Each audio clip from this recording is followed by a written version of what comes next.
And I never do miss, I gotta take risks if I wanna have it all. So let go of the poison, the venom, I'm sending. The voices are spinning with the visions already. Got the pictures of my prophecy, develop my philosophy. Woke up in the morning, told the world to get back off of me. Yeah, and still the nightmares creeping up at night. I'm a fragment in the mirror, seeing black and white. Like who is me and who is gonna take me over? My soul is my soul in the eyes of the beholder. Yeah, and now there's darkness in the chaos. Try to see the light, hope the positives will pay off. Ain't no time for stressing when the time is of this essence. Take these two fists and swing them back into your direction. Woo! Cause that's the way I got it. And don't it sound of doom, always sounds so melodic. Looking to the future, know the end is coming near. Even though I'm standing tall in the face of all this fear. Clear, busy serving life like a sentence. Gotta stay strong, it's the reason I'm so vicious. A barking dog, take it all, never fall. You ringing for the champ, and I'm the one who get the call. So let me tell you a little something about this life. You can commit to the game and you can commit to fight. But the thing is that with every passing of the night, nobody actually makes it out of this world alive. So what you gotta do is put your powers to the test. Time is passing, so you better swing your time the best. So who you gonna be when the reaper come knocking? Actions speak louder than words, so stop talking. Yeah, so watch me break out of this cage. I fight now, I won't change. Yeah, and it's the passing of the days. So get back and just get up out my way. Yeah, so watch me break out of this cage. I fight now, I won't change. Yeah, and it's the passing of the days. So get back and just get up out my way.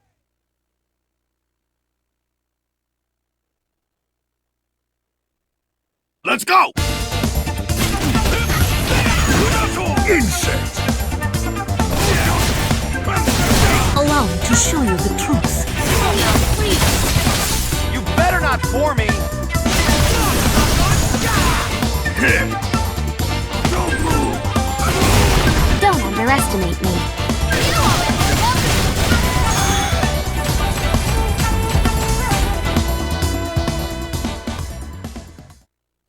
Pleased to meet you.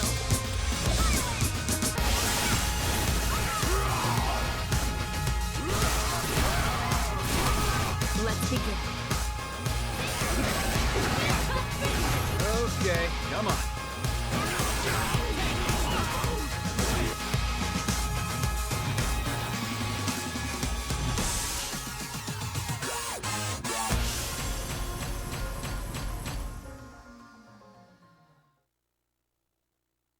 And now it's time.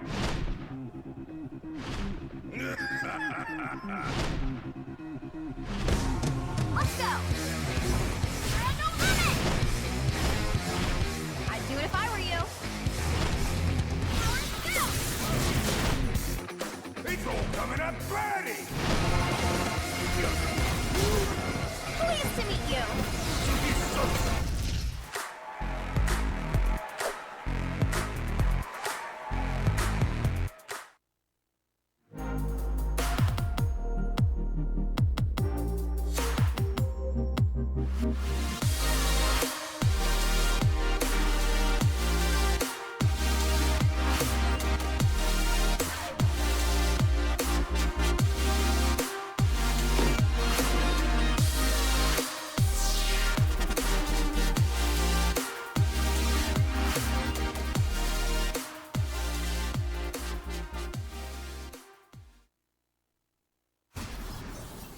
When it comes to retro gaming, I'll always be there just to play it. Who doesn't want to have like a cabinet in the house and people just play on it without spending quarters? It looks like the games are running fine. I feel like it's gonna be great. It feels really good, feels like I'm back in arcades. It felt smooth. It felt like back in the day. So I would say it's definitely something that I would purchase for sure. It's Arcade 1-Up, Arcade Perfect right there. Arcade 1-Up. Pre-order now.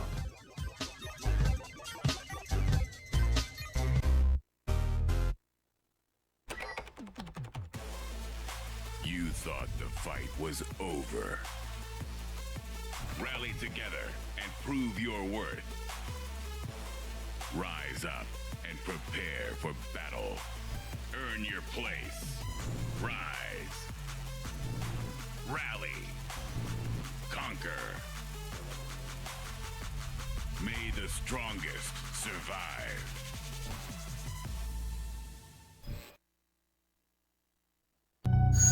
Get ready. It's your passion.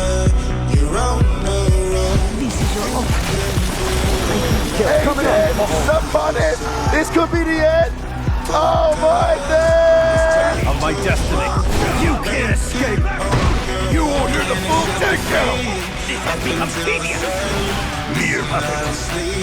Just to be the one, just to be the one, just to be the one. Fight your way to the top, it's just begun, you better fight your way to the top, to be the one you gotta give it everything that you got. You know you got some fire, let it burn through the night. Be the one. Fight your way. If you stand in my way, I will kill you. No need for talk. Let's do this. Round one. Fight.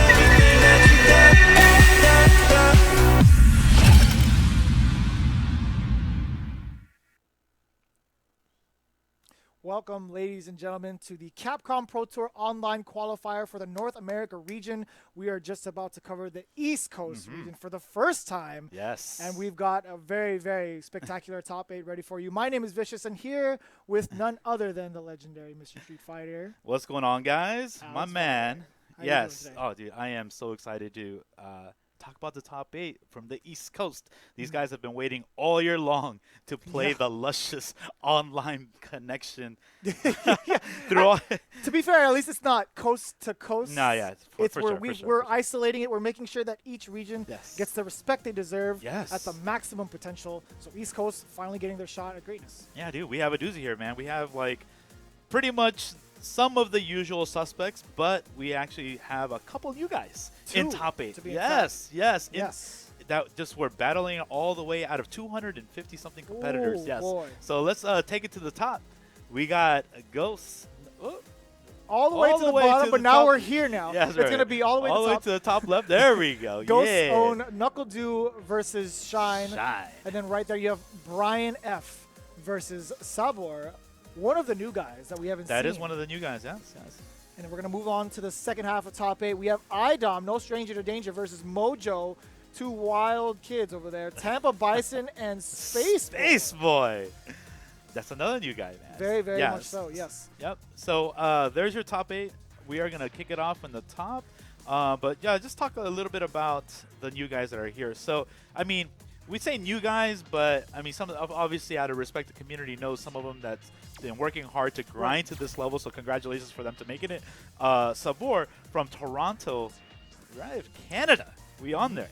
We in there. So he uses Urian, and he said, "This is my first year competing in tournaments. First year." And he made it to top 8. Welcome to the rest of your life. Well, that's what we were talking about that prior to the cameras coming on. We're like, hey, we've got you now. We do. We But do. we welcome you with open arms. Yes. Congratulations to you. And Space Boy. Space Boy FGC from Parlin, New Jersey. Okay. Okay. And his main character is Sakura.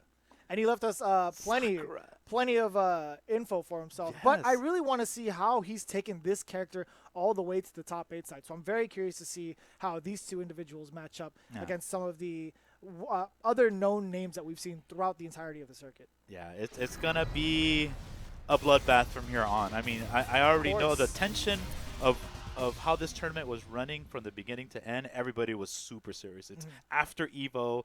G and Sagat are out, so all the things are out, right? All the dirty tricks were like at the tail end of the Capcom Pro Tour. So let's see the first match. We have Knuckle Dew versus Shine.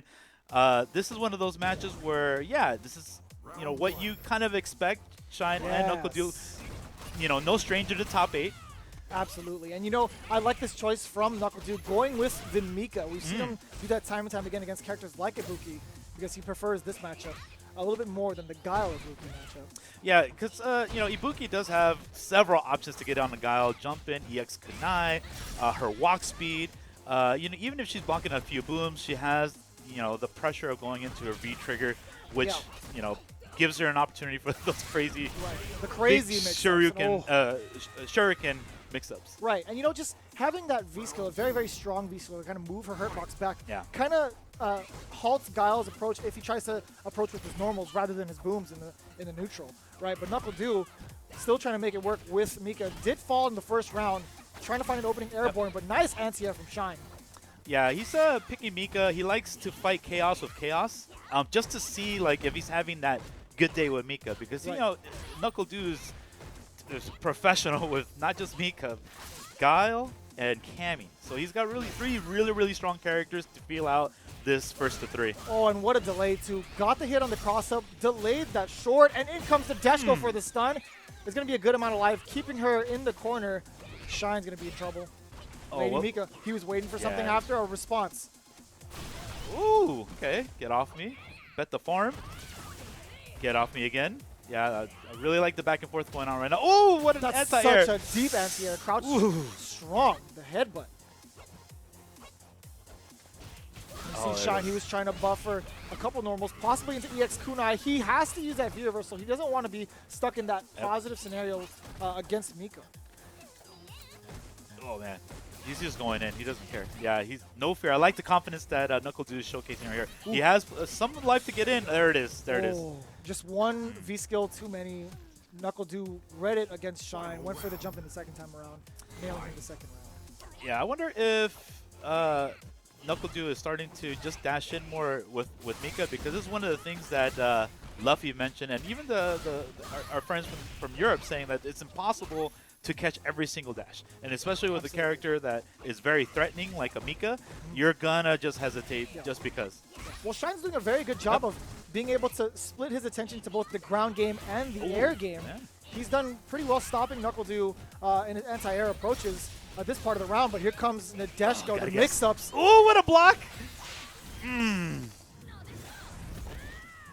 mean, he had a pick. You got, look, you're gonna take a test. And then when you get to the multiple guess questions, multiple choices, right? Multiple choice. It was a true and false question, is what it was. It was a true. That one was 50-50. No. It was definitely true or false. I mean, like, okay, so there were multiple options. I'll give it that, but I don't know. It's kind of a toughie. Yeah, you know, it's still guess. It's still guess. How do you say? There's blocking. There's throwing. There's command throwing. There's fake baits. You know, there's a bunch of things that you're like, oh man, what do I do? Because there's when you're in the corner, it's not just that I can block successfully. I have to block an overhead. I have to block low. I got to reposition myself to not get cross-up, right? I got to jump out. So it's definitely a guess. Or EX. But either way, great start for Knuckle Dude on the block there against Shine. It could have been a huge table turner. And Knuckle Dude again with the offensive Brimstone in the corner. Yeah. Double time. Man. Oh, and he was just a little bit too far. I thought that was going to get. Yeah, that should have. Maybe a little early. It might possibly be. Back strong. What side? Same side. Great block from Knuckle Dude. Walks out of there to safety. Nice conversion on the 2 straight jabs.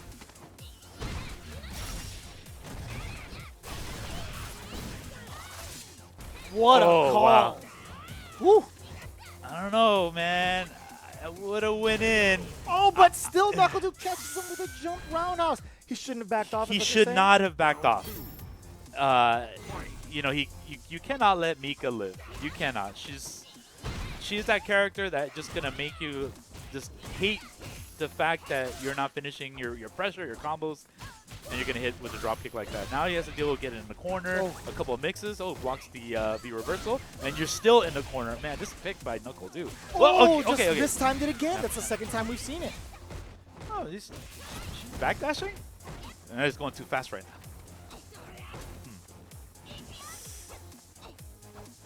Very patient. Oh, and he just jumps in again. It's so difficult to just focus on 2 aspects of the game sometimes. Yeah, that is so dirty. That's it. You're dead. Yeah, that.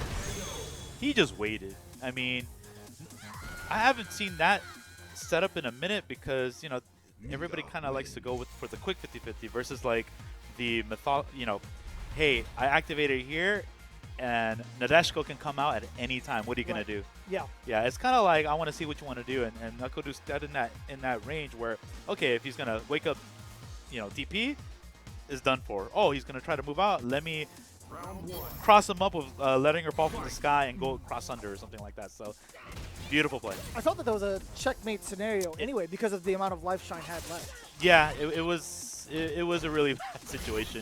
And, man, this pick by Knuckle Dude is, you know, look, He tried to contest.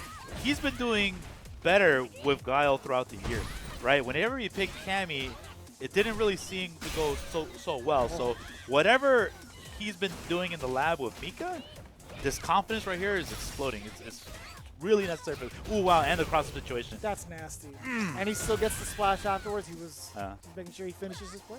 Yeah, I think right now, like Shine is playing a little bit scared, right? I mean, yeah, so. you're getting bullied, of course, by Mika, but you're Ibuki. Yeah, you're the mix-up queen. You can do this too, right? Now, okay, now you got her in the corner. See? Oh, Can't there's be a aware. big time, yeah. Big time opportunity here for Shine. Does get the meaties going, but NuckleDu still manages to press the button on wake up. Ooh, okay, good block.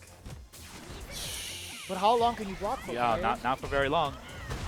Stun is a factor. A little bit too far out though. Okay, I'll Oh, take it back. got her. Does get the okay. Does get the damage instead. Woo. Oof. Okay. There we go. That's the Shine we wanted to see. The adaptations have been made. What so a far. sequence by Shine. Now he wakes up a little bit. You know, he shouldn't go 3-0 here, man, because this is, I mean, yeah, you know, Du is definitely testing to see how the chaos reacts, right? Yeah. And it's working really well. And Shine, 3 games, man. You know, he's got to wake up. He sees a very familiar situation now, back into the corner from NuckleDu. View reversals out, trying to relieve that pressure, but still, NuckleDu all over it right now. You could expect Oh, the baits. yeah. Reset, incoming, back strong, what side again? Other side, and NuckleDu still manages to block Yeah, it. no, it's because he needs to put him back into the corner to finish the mix because the stun is on their side. So it was a good block by NuckleDu, but Shine should have known that to just keep the pressure on. Yeah, stay on the same side. Yep. And force the Ooh, air, there and we what go. a buffer. Crouch strong into the uppercut, caught NuckleDu's limb. I couldn't even tell how fast it was or what normal that was, but he's on the board now, 2-1. Yeah, so one strategy about being 50-50, when you're playing versus high-level players, you might think it's just like random where they're going, but they take in consideration your stun bar, how much meter they have if they can finish you off, and how close you are to the corner. Right, the so positioning is yeah, very the key. positioning is key. So that's one of the reasons why like you gotta put layers to your cross unders because you gotta expect that they're gonna block it right, but add a couple more block strings, to finish the job. You know, one thing I really noticed here is that Shine, there was a couple times where he wanted to contest those drop kicks from NuckleDu. He just keeps doing it over and over again, but he hasn't found an answer. He got crush countered once and never tried to contest it again. Puts him in the same scenario, and now NuckleDu is looking at potentially taking match point, or at match point right now, taking this game over.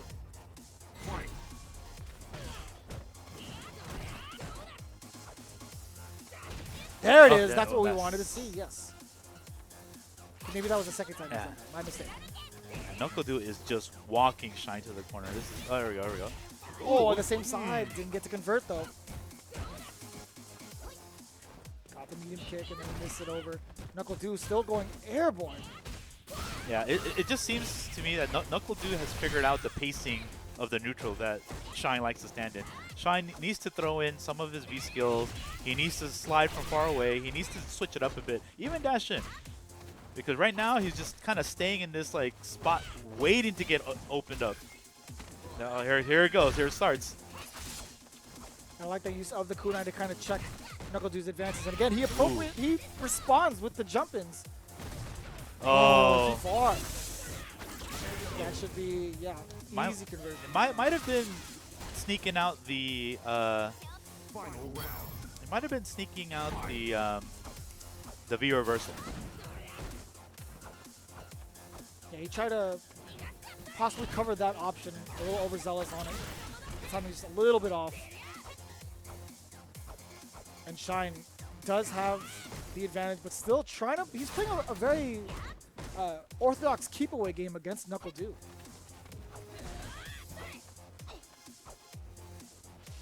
Surprisingly enough, NuckleDu chooses to just walk him down, or excuse me, back down just a little bit. Normally watching him walk down his opponents to the corner, and again, finally gets it. There's the conversion. Again, stand strong into the shooting peach. Stun, yes, sir.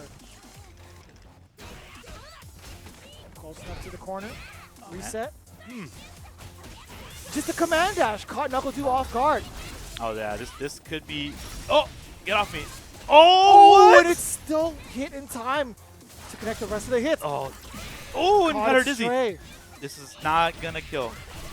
No. Oh, wow. no, wait. Good wait. The patience by Shine. And Damn, Shine that bringing was it like all the way back. yeah, that was like a double scramble. That was a double scramble situation, and what are the chances, right? Like Nadeshiko's gonna He hit, but the kunai came back just in time. Yeah, it's usually either or one of those characters gets that opportunity, but I just went on to Ibuki's side. Yeah. Shine got the win, so just like that, we're even. Yeah, it was ever so slight on the timing of the kunai coming right back, allowing her to recover from the Nadeshiko hit and then follow through. It was great timing. Very, very fortunate timing for Shine. Ooh. Okay, the awareness is there. And that's the answer he might have been looking for the drop. Oh, just like that. Same side, yes, sir. Great block there from Knuckle 2, knowing that Shine doesn't want to really give up the positioning, and he's okay with forcing that block, because now he gets to maintain this pressure. Yeah, it's so crazy how the tables have turned. Woo! Yeah, it's mainly a mixture of playing some good defense and then just going in right after. No more like sitting down and like figuring out how am I going to out footsie Mika. Sometimes you can't. She just like guesses right, and you're blocking for, you're blocking for the rest of the round. It was a good idea to save it up until the final game between the two. Finds an opening again. Fighting his way out of the corner is Shine. But Knuckle 2 still trying to walk him down. Finds a way out, just jumps out. Great call from Shine. See, great use of V skill to stop the standing roundhouse. Yeah, a little reluctant to do so in wow. the beginning. Ooh. Bulldog from Nadeshiko, a huge amount of life. But again, that positioning is super crucial for Knuckle 2. Oh, wow. Got hit by the flop. Oh, no! Gotta put it back in the corner. Gotta put it back in the corner. Gotta do it. Yep, gotta do it. See, like I said, gotta keep following up. I know Shine tried right there. It was a good attempt. He should have just kept it on the same side or killed it. I think it would have killed it. Yeah, could have. Oh, he dropped the plate. -2 after that target combo, and Knuckle 2 took advantage of it. Straight up jumps in the air, avoids the V-skill, and ties it up last game, last round.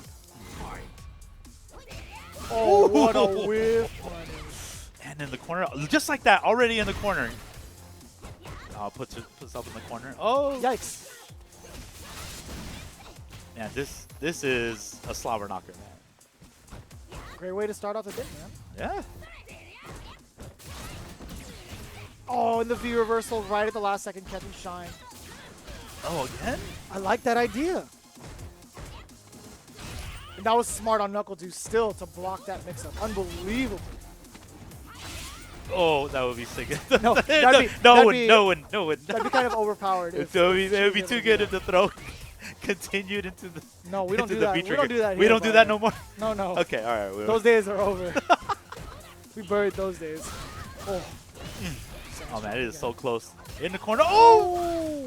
One more mix. One more mix. Oh, he puts himself in the corner into the throw, and Knuckle 2 takes it. That's unfortunate that it went down that way. These guys don't care. They just put themselves in the corner. Is that At the last second, it was just. Is that the meta now?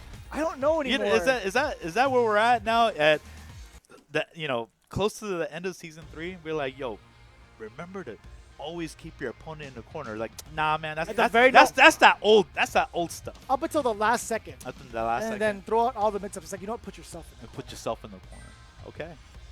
It worked out. Hey, it happened a couple times. And you know what's wild to me is we saw that mix-up again from Shine, like moments before the final hits, right? Where he went for the kunai mix-ups. Yeah. And still opted to go for the other side, and Knuckle 2 still blocked it. Still blocked. Like, how did he know? He's not. These young he's hands. not guessing at this point. Yo, these He's young reacting. hands, dude. These young hands. You don't get eyesight, man. I'm telling you, it's everything. The whole package. They're just young, right? they're playing on pad, dude. They can just. Oh, come on. They can just like this. Hold both at the same time? No. I'm just kidding. Well, that being said, NuckleDu is moving on to your winners finals where he waits the fate between Brian F. and Sabor. One of the names we have not seen thus far in the Capcom Pro Tour. So Brian F. is, you know, the resident boxer. That's right, yeah. The resident boxer here in the Capcom Pro Tour North America. Explosive career for himself in 2017. Yep. Versus Sabor, which is from Toronto, Canada, using Urian. First year in tournaments. And what a character to pick in the first year. Yeah, so I'm like, we gotta ask this guy. A little what you know, like, did he come from another community?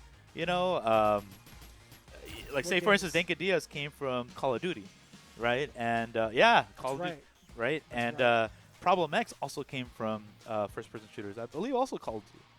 Really? Yeah, he came from the first-person shooter community. Yes. Excellent. I know Jesse was sort of the same boat. He came from the Halo. Halo? Okay. Because he's older too. Yeah. Oh yeah. Yeah. So. Halo. Yeah, man. A lot of the first-person shooters are coming out for Street Fighter 5. I guess that's the new wave. You know, they're fighting games in general. First-person shooters are hyper competitive. It can be hyper competitive as well. You know, some of these kids do have the same mindset, right? Some of them are just get so mad that their teammates are just like not doing it for them, so they want to feel like they want control. So they're playing fighting games, and it just translates like, you know what? I play this game, it's gonna be all my fault. Right? No one else to blame but you. Nobody else to blame but me. So. And when it's practice, you're reaping the full rewards. Of course, absolutely. No sharing with teammates here. No. No shared pay cuts. None of that. It's all me. It's all me. And I'm all about all about it. All jokes aside, we're gonna have a pretty good one. Very excited to see Sabor play, as well as Brian F. using the classic Mike Bison skin. Yeah, Street Fighter 1. Both of these characters got the Nerf hammer from season 2. Correct. Yeah, and these significantly. Significantly. Yes. So. Or for Balrog, excuse me. I keep calling him Bison. Mike Bison. You're in but too. Balrog. But yeah. Yeah, you're in being like +2 and crouching medium kick for no reason. That's nuts. Yeah. Oh, get off me. Kept popping overhead. Oh, coming in as Gil, huh? Okay. Ooh. That's it. Brian F is just running all over him. True to the dojo name, the Dumpster. The Dumpster, dude. Yeah, look at them shorts. Yeah, look at the chonies he's wearing right there. Excuse me. All good. A little dirty on that one. Oh, the overhead incoming. He could possibly do it. One more mix-up. One more. Oh, the throw. Doesn't need it. He was anticipating maybe some sort of use of meter into the Aegis Reflector, but Brian F just gets caught with the throws there. Yeah, it's pretty cool how when you're creating the dojos, you do have the dojo name under your name. And I love it. Yeah, and look, Next Sabor level. is under Next Level, so I mean he is a fan of Next Level. And Brian F, I mean he has his own community called the Dumpster. You guys follow his streams. And he does have the chunk. No, when you subscribe to his stream, they throw you into a dumpster. That's the gift. Oh, I know. Yeah, I've subbed. I definitely was part of the dumpster team. And look, just like that, Sabor already throwing Brian F into his own dumpster. You gotta live the name, dude. If you're running the dumpster, you have to reside in the dumpster. And so what better way to do it than to have one of our new guys throw you back in there. Sabor. Follower of Next Level NYC in his dojo. So you can expect nothing less than spectacular. And again, this is the winner side of top 8. This is the second half. The knee drop, yeah. Following up with a normal appropriately after the knee drop to get what you're supposed to do because of the angle. And just being not necessarily punishing. Getting handshaked into a crush counter. That is still here. Oh man, no fear at all. He just wants to make deals, man. He's just throwing out all of the handshakes as much as possible. Yeah, that's a plus frame scenario. Oh, he held it all the way. The Mega Buster. The Mega Buster. Oh, yeah. I played Brian F recently, and he's got some new tricks. He definitely has got some new toys to play with. His pressure is immaculate, and when he way more refined. And when he hits you with a dash straight, you have to worry about getting thrown after, shimmy, or another frame trap. So it's pretty deadly once he gets you into the mix. Yeah. I remember before, after like a blocked EX dash punch, he would check the stand jab and then block back fierce, but he's improved the route way more since then. Oh yeah, definitely. He definitely, the top of the routes, right? He has every section of the landscape ready for a setup. Oh, speaking of setups, Steve. Oh, here it comes. Oh, what? Wait, I would have got hit. What a block. I would have. Oh, yo, what the hell? Oh, and the defense jumped back short. That was a short. Yo, this guy is so 3D. Now I know why he's picking this Urian. Gil. You're right, this Gil. This Gil. Oh, yo, watch them toes. Oh, just at oh the yeah, tip. see what I'm saying? Right? You have to worry about it. He could shimmy you. He could just go into throw. He could low crouching lights combo. He should have EX and pushed him in the corner.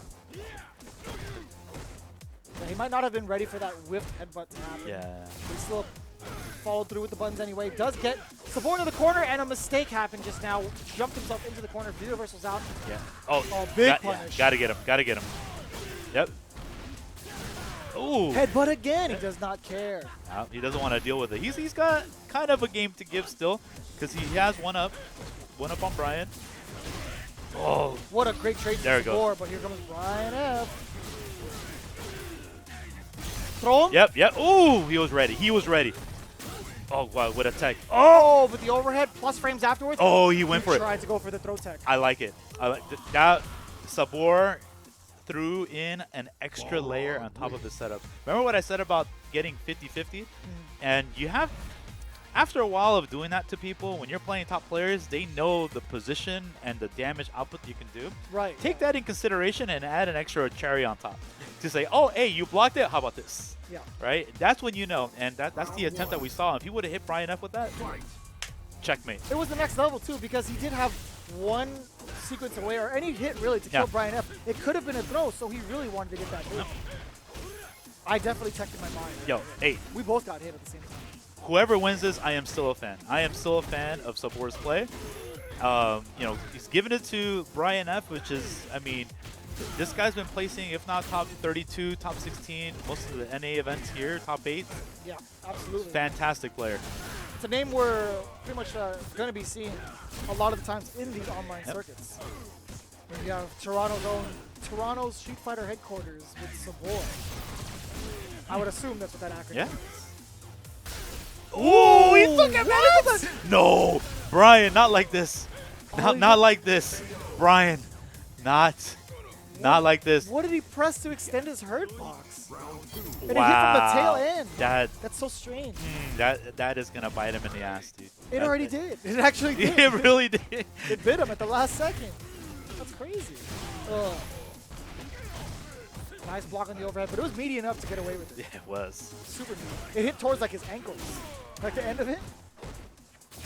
Oh. Nice. Yeah, this time to throw. Sabor took advantage of that. Great conversion off the stand short. Damn, dude, both of these matches are so explosive, man. Yo, East Coast, man. You guys. Oh, yeah. He anticipated that V-reversal. Force the block, and there's this another V-reversal from Brian F. I don't think he has enough to build a V-trigger at this point, but it's going to be tough. No, I don't think he cares, man. Look at this. Look at that. Look at that, man. Yeah, I don't think his V-trigger mix-ups have really been paying off as much, just because we know Sabor can be kind of nutty and explode with EX headbutt one after another. So I think he's using it more for defense rather than using it for the mix-ups. No, which is better for him. It's good because Balrog is one of the best characters in the game to corner carry you, either on hit or on block. Sure. It's just the way it is. And we don't know if these guys have played, but Sabor definitely understands not to be, not to get himself in the corner. He has to get out. Oh, the deal has been made. And the old school stuff. Yes. Yeah, the charged up Fierce and the crouch Fierce still works. So long as it's crouched. Look at this, man.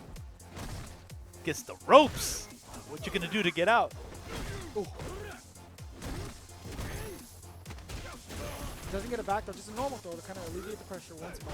Create some space for himself. Oh, that was fancy stuff. Forward strong in a headbutt. I like that. There we go. Tables have turned. Yeah, those knees. He's still, Ryan F's still challenging. That's the second time, and he paid for it. Yeah, he hasn't had a reliable anti-air for that. It's too hard. It's really hard. Because he can change the trajectory and where it lands, either closer, further away. I thought the EX homes in. Does it? Pretty sure the EX homes in. I thought it did at least. I could be wrong. Yeah. I'm not a Urian player. Hey, man. I'm thinking of like 3S. Well, he definitely goes quicker up there, so it changes the timing from like the regular version. So you're kind of either you're ready for it or you're not, but still hasn't been contesting well. In the corner still. Ooh. That still leaves him at a plus scenario. Oh, yeah. EX Metallic Sphere? Dude, Urian's got it, bro. So a complete package. Dude, he's part of the Illuminati, and look at this. Just like that. He puts 3-1. Yeah, dude, 3-1. 3-1. Sabor. First timer. First year competing. First time we've seen him here at a top 8 event, especially for a CPT event. So since he's from Toronto, I'm looking for if he does have plans to go to Canada Cup. Oh, he has to. He's got to go. That's his. That's so his home. Now, right now, he's got a big, bullet or target on his back, and we're just like, hey, aren't you that guy who plays top 8 at the worst. CPT? Yo, that's what's gonna happen. He has to change his name. Now he's got to change his name. No, he's not gonna change his name. He's gonna, dude, don't change your name. Change it for Canada Cup only. What he's got to do is just go to the track and be like, yeah, I'm Sabor what? No. Yeah, I'm Sabor what? Come play me. Because I bet you right now, he's been like trying to play everybody and trying to like invite them, send friend requests, and everybody's like, oh, I don't know you, so they're not challenging him. But now the tables have turned. This is what happens. Like once people figure out that, oh, okay, yeah, that guy's pretty good. Now I'm gonna like accept him into my Illuminati battle lounges. I'm gonna like put him in our little clique of first to fives. That's how it starts, right? And now he's been initiated, right? Now he's been initiated. Yeah, he's guaranteed a top 3 finisher alongside Knuckle D. Yeah, dude.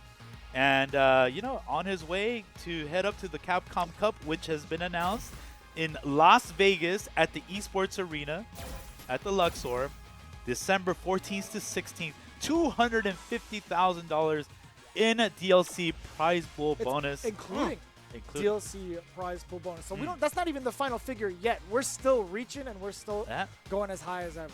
Yeah, man. If you guys like Las Vegas, hit it up. And here we go with the Capcom Pro Tour, the DLC that we were just talking about. If you guys want to support the Capcom Pro Tour 2018. We got Sakura, we got Akuma, we got the Champion's Choice costumes, we got the CPT stage, and the CPT 2018 Premier Pass is at $19.99. Go pick it up. And again, all those proceeds go towards the Capcom Pro Tour. For more information as to the scheduling, the current standings for your region, and where to compete yourself, go to CapcomProTour.com, as well as follow them on all social media platforms. You see them on Twitter, YouTube, Twitch, and Facebook at their appropriate links.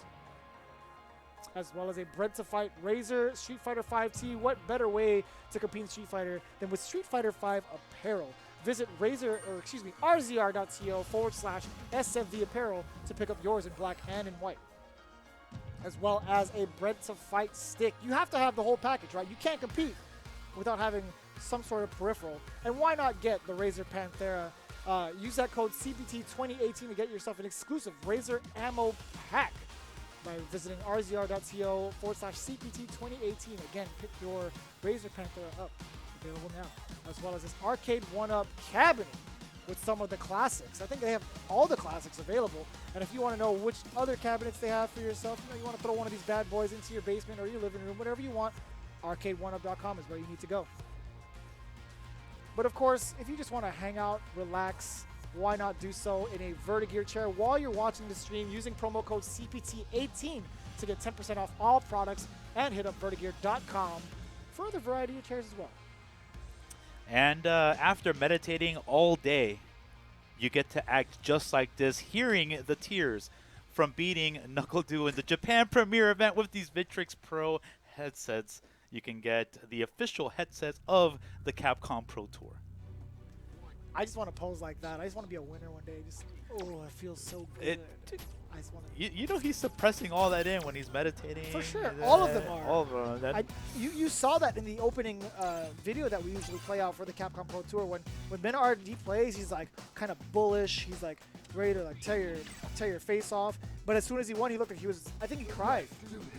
I'm a lot pretty of sure emotions, he did. man. Yeah, he had the biggest smile on his face. It was so heartwarming to see, man. These guys hold in a lot just to make sure they get to the next round. So I mean, a lot's definitely on the line this CPT. Every CPT actually. Yeah, it's only getting harder. You know, this is definitely a legacy game, meaning that it's, you know, it's not its first year. You know, we're on season 3 years, on going on 4.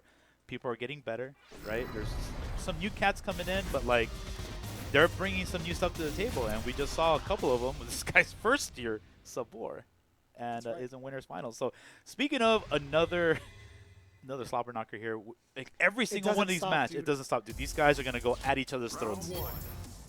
Oh man, it's gonna be Idom versus Mojo Joe. Yep. Yeah. Oh, yeah. Mojo, one of the like premier Mika players in the States. Alongside like El Chocotate. Those are the main two that you talk about in the States when it comes to our Mika tech. And then Knuckle Dew, of course, having a side Mika as well. They're their own trinity. Yeah. I don't know if that term still applies anywhere. No, they definitely have not just the tech, but the right enough sleaze and the reactions. You know, they got the whole package with this character. Yeah, and you see that little standoff there, a little bit of respect shown.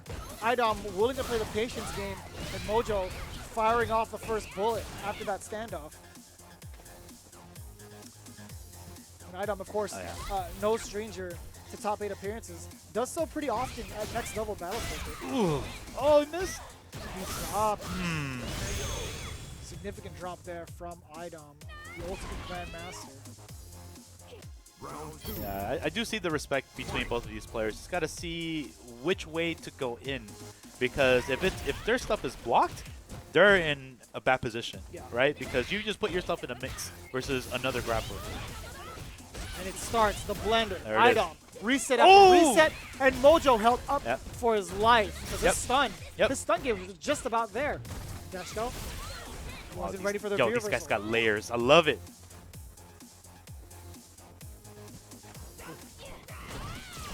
And I like the timing from Mojo's drop kicks too. He doesn't just throw it out sporadically, like kind of force his offense. He really waits out to see what kind of actions are taken first before throwing it out there. Oh, wow, he got over. Got over the wall of Idom. Usually really, really good with the anti-airs. Oh, wow. Boy. Well, I think he could have killed. But it's either way, he catches with the low forward, very, very long low forward, catching Mojo walking back.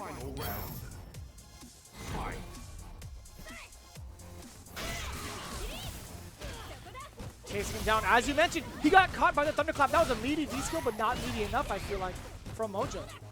Or against Mojo.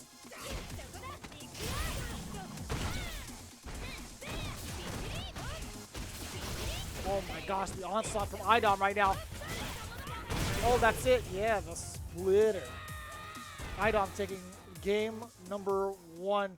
After that good amount of information assessed from that match, Idom just went full force back into his old ways. And you said earlier, the wall of Idom, it either goes against you or it goes along with you. You saw Mojo trying to back off, and Idom just chase him down from corner to corner. Yeah, it's scary, the approach that these guys have, right? Like, they have to pick and choose their battles here, because if any of their pressure is blocked just close enough, you put yourself in the blender, and then it's your turn to block all the craziness. So look at these guys; they're finding their way in.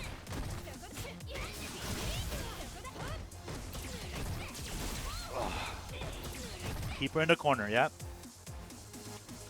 Backing off. Backing off. Very smart play. He's trying to watch to see how Mojo's going to try to hang himself. Oh, wow, with the reactions. Oh, I like the attempt. Yeah, great conversion there from Mojo. Plenty of time to do so, to get that bar. Nice view reversal out from Idom. He's not looking to finish the round with the V-trigger, so it's always going to be a smart choice, especially with the life lead, to get yourself out of there with that V reversal. The more damage you're taking, you're going to build up another bar, but Mojo swinging, take off. Wow. Power bomb. Yeah, he is just so ready for the escape options in the corner, and he adds an extra layer on top of it. Even if you guess right, that's the level of you know, the layers that you guys got to put on your mix-ups, guys. Nice anti-air, and again, he was caught in that situation before. Opts the V-reversal this time around. Nice conversion on that. Stand strong, stand fierce. Ooh, miss. Too far out. Punish. Yep. So waiting to see how Idom is going to overstep, and with an EX elbow. What if he blocked that? Yeah, you know what I'm saying? That's what I'm saying. He committed to it. Yeah. Sunset wheel. And I like that slight step forward. He knows that the crouch fierce is going to hit. Meaty enough. Because she doesn't get the same kind of meaties anymore. Ooh! And nothing happened, but it was it was scary. That was sick. No, I like that dodge. Great movement there from Idom and great awareness. Oh, he tried to go for the command grab. You saw the startup against Mojo. He slapped the command grab out of her. Universal stunner. Thunderclap. He has to back off. He's forced to. Anytime that projectile comes by, she can slide under it, but I feel like it's, I don't know. You have to really space it correctly. Yep. Yeah. Absolutely. Oh, the stare down. Yep. Get off me. Now Idom's ready for it. He doesn't have to do anything. He's the lead. You have to come in. Yep. He was expecting it. Exactly. That's what I'm talking about. Yeah, the right range. Can slide under that. Danger mode. Does have V-reversal once again. 6 seconds left. Oh, he went for it. He had to because time was running out. Time was running out. What if he anticipated that? Went for the wingless airplane, stopped, and then command grabbed him? He could do that too. Like 2 seconds. It would have been like 2 seconds. Would have. Would have killed it. He would have stayed on the ground. But my life bar, man. But my life. But my life. Yes, good call on the stand short. Interruption there from Mojo.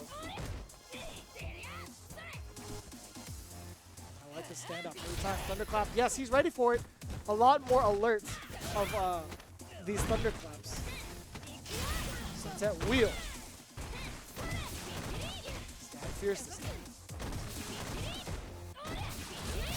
Oh. It's a way to get out of it. Yeah, expected to just get off, but now this is a problem. Ooh. Oh, did he bait it? Oh, baited it, yeah. Slaps on deck, how it goes down. Idom is still ready. building the meter. Always building the meter, always trying to optimize. I get it. I get it. Yeah, he's playing very traditional. I mean, like he's got the lead, he sits on it. He focuses really hard, especially. I mean, he doesn't want to be put in the mix, and he's Laura, so you understand, right? So maybe it's that same kind of like that slip through mentality of like, hey, you know what? I'm just going to give you maybe a couple options, but you're never gonna go past me. You're never gonna go behind me. I'm gonna keep you at this line. And if he does manage to get like a couple hits here and there, those are like risks he's willing to take because if he's assessing that kind of information, like, oh, what is he doing here to get past my defense, and where can I throw out some of my normals for those openings?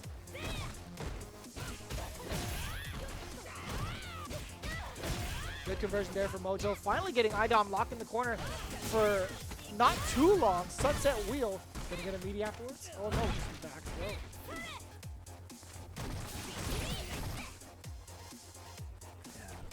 Look how far he backs off. He's taking note of the meter. He's got V reversal. So what's in store? He just want to come on. Okay, wow. He went in. He went in. What a whiff. Yeah, see, they're both reacting. Meaty enough. Oh, I thought that was meaty enough. Wow. They're just disrespecting each other. Why not? Why not? He got hit airborne, and Mojo managed to punish whatever Idom threw out there because it wasn't going to hit. Yep. Mojo might have been expecting a command grab, so I don't know if that was intentional or not. Kind of interrupt, like it having a jump happens. is an interrupt. You know, it happens. This is Street Fighter V. You got to commit, and whether or not you're getting like an airborne effect, you got to follow through to your next attack. Ooh. Again, jumping in the corner 3 times in a row. I think he's trying to force him to use the meter, but I can't tell. I think he understands the kind of danger he's in, and he opts to jump in the corner anyway. Yeah, Mojo's keeping him down. Now see, like it's just like Idom, kind of giving him some room just to make sure to react to the right whiff punish opportunity. A very similar scenario when Idom had the life lead, he would back off. Mojo doing the same exact thing, the standoff once again. Any step forward, Mojo moves back. Nice and easy, guys. Yep. Just about full critical art for Mojo. Idom with a good amount of bars. Oh, you win it? And it begins. It begins, Valle. Oh. He wasn't ready for the view reversal. Backs off again ever so slightly. 30 seconds left on the clock. Slight life lead for Mojo. Still maintains the critical art. Idom spent a good amount of bar, both view reversal and the EX meter, to get his damage in there. He's thinking about it. I wonder if he reacted to the fireball as if it was going to be a normal and to dash in against it to go for the command grab. I've seen Mika players do that. Oh, okay. Snuck one in there. Oh, wow, he got boy. him. Got him. Mojo. Is he going to hit in time? I mean, she's dead, but still. Oh, yeah, she's done. That's what I wanted to see. That's what you wanted to see. The time stop and the time over. Yes. That's exactly what I wanted. Yep. Good call for Mojo. Yeah, staying alive one game against Idom's 2, making the proper adjustments. And that last, well, I think that the first round, it was just all wild. You said they were disrespecting each other back and forth. Well, it's it is part of their. I guess it's part of their. When they're playing for that long, and they're waiting for so long, you can't help but just to like, all right, you know what? If you disrespect me, I'm gonna disrespect them back because it's like a tell. Because like, hey, I don't want you to control the entire match. I can do the same thing. I think Idom's mad. He's mad. He's definitely mad. Yeah, no breaks here for Idom. It's all been full force. What a sweep! Yep. Yeah, way to get out of that dropkick scenario. He's been saving a lot of his V-trigger for moments like these, especially when he has that life lead. Yep. Idom looking at match points, sneaking that low medium kick in against Mojo. Ooh. Dash back to get away, okay.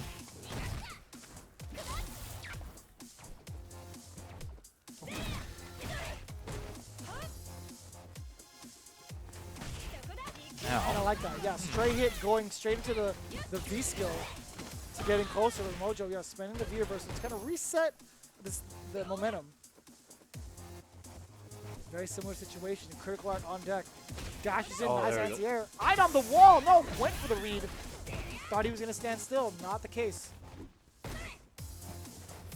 Oh. So difficult. Yeah, they're going against the grain here. They're right at each other. Hiya. Oh. All starts. Yeah, thunderclap pressure, never something you want to block, ever. Oh, is that guaranteed? Oh, no! I just wonder if he's going to go at it again. I don't know, man. Like, yeah, he bet the farm. He did it, you know, and he would have got the win if he got it, because sometimes you trap someone in the corner. Do you just want to push one button for pressure, or you want to go in again? Right. You know, and it could have been that anti-layer move. Like I wish he waited for just one more sequence. One I think more? he had enough life to just wait it out one more sequence. Yeah, it's this match was really tough to call in the beginning, but it's just because they are respecting each other, but then again, when they see an opening, they strike so hard. But then it always resets that way. Like somebody gets the lead, and then they're just kind of like, I'm not moving anything. Yeah, and the great thing is once the offense gets going, as soon as anybody's actually blocks and uses that V reversal and negates it, it's back to square one. Yeah. It's like, all right, now they have to reset their mind. It's like, okay, now how do I get it? I thought like that adaptation back and forth was phenomenal to watch. Yeah, it's again, like patience is a virtue here. It's like the best one here is because you're a grappler character versus another grappler character. If you ever play Zangief, it's the same thing. Yes. Like, oh man, I should. You kind of psych yourself out if you actually really want to 360 another Zangief player, because what if they neutral jump pierce you, right? And that causes so much. Yeah. So I mean, they can do all kinds of dirty, nasty things against your pressure. It's so like counter hits like 500 stun or something. I don't know, like something along the lines of it's pretty cochino. Pretty cochino. It's pretty good. Yeah. But you know, big ups to Idom. You know, he's we haven't seen too much of him in CPT events.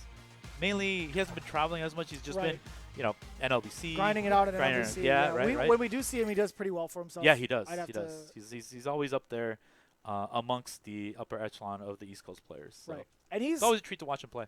I feel like he's also player of the lost arts. You know, like not a lot of Laurel players are being represented anymore. I feel like Idom is still one of those that are ahead of the pack when it comes to Laurel players, at least within the States. When you think about it internationally, there's a few like in the UK scene. There's just a few. Yeah, but that's about it. Yeah, you know? absolutely. So it's a lost art. Right? I mean, we have been our Mika roster in the States has been increasing. Oh that's yeah, for sure. no, absolutely. But Laura, not much. All right, okay, here we go. Yes. Next up, we got Tampa Bison and Space Boy with Sakura. Okay, how often do you see this match? Not ever, Valle. Not ever. How often do you see Sakura versus anybody in Not the CPT? Ever, Valle. Not even close to a top 8. Round 1. Yeah, you're right. Okay. All right. Okay. Okay. Oh, now she's serious. Now she's mad serious. Sakura Otoshi with the corner carry. Ooh! Oh, I thought that was gonna go in. I thought that was gonna work. Okay. Uh-oh. Yep. Oh, still the damage? Oh, what a tricky guy. Oh yeah. Oh nice. yeah, that's invulnerable to projectiles from like 1 through 15. As soon as you let it rip, it's invulnerable. Round 2. Oh, he tried to go for the anti-air fireball. I like the call. Very good call out. Just to kind of see if Tampa Bison was willing to jump. I forget she has those, just normally. And again, this is something we rarely get to see.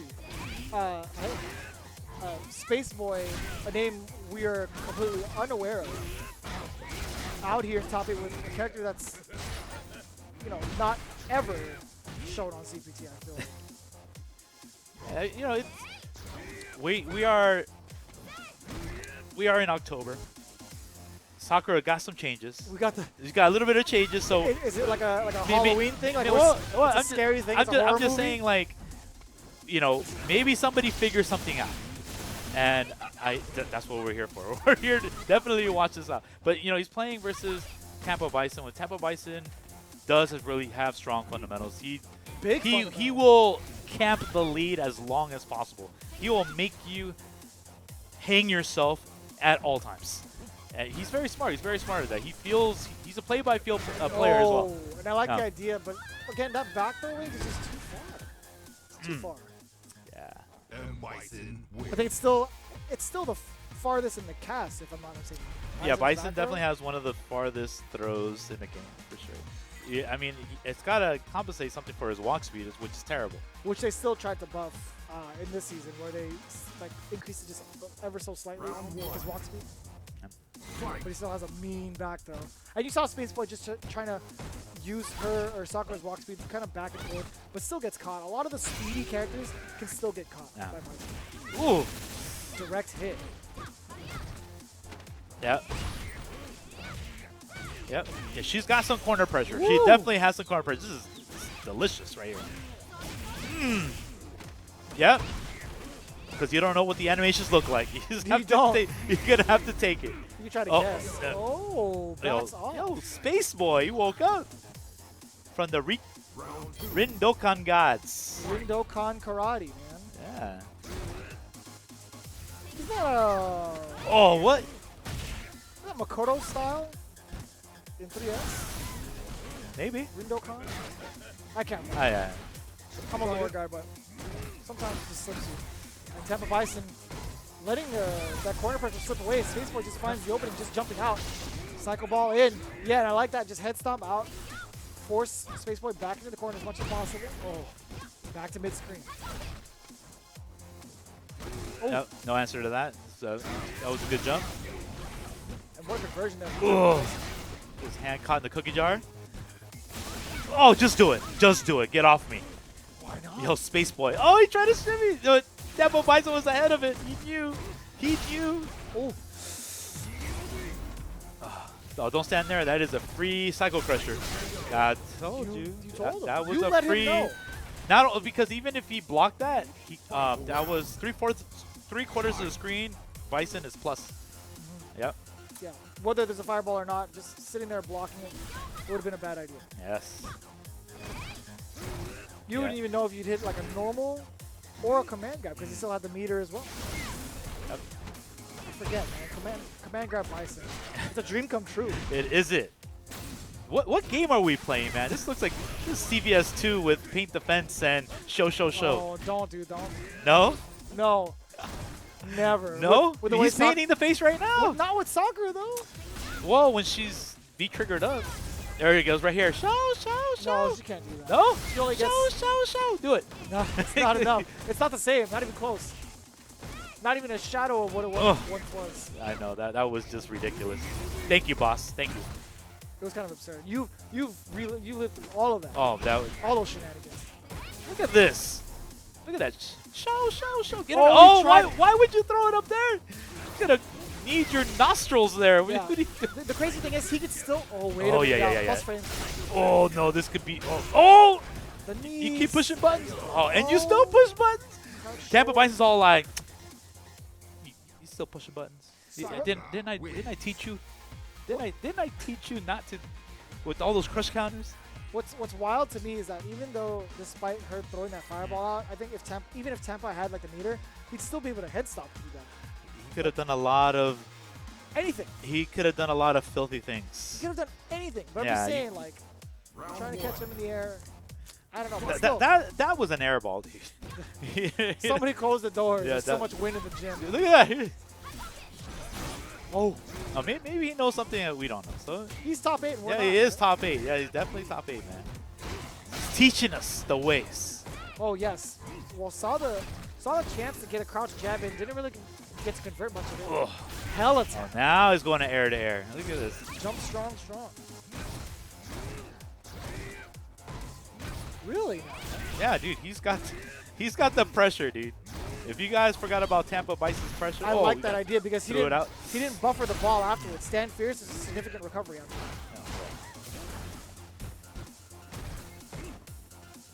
Look at it. Yeah, dude.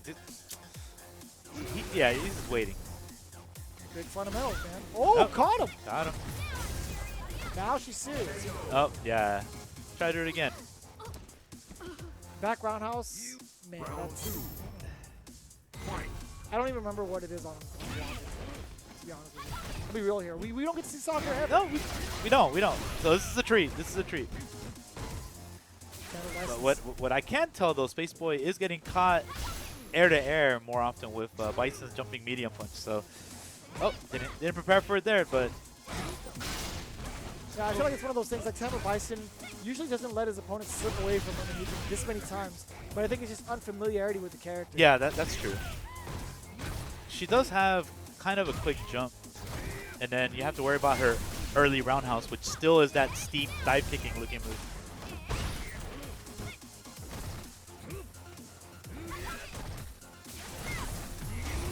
Ooh. Oh.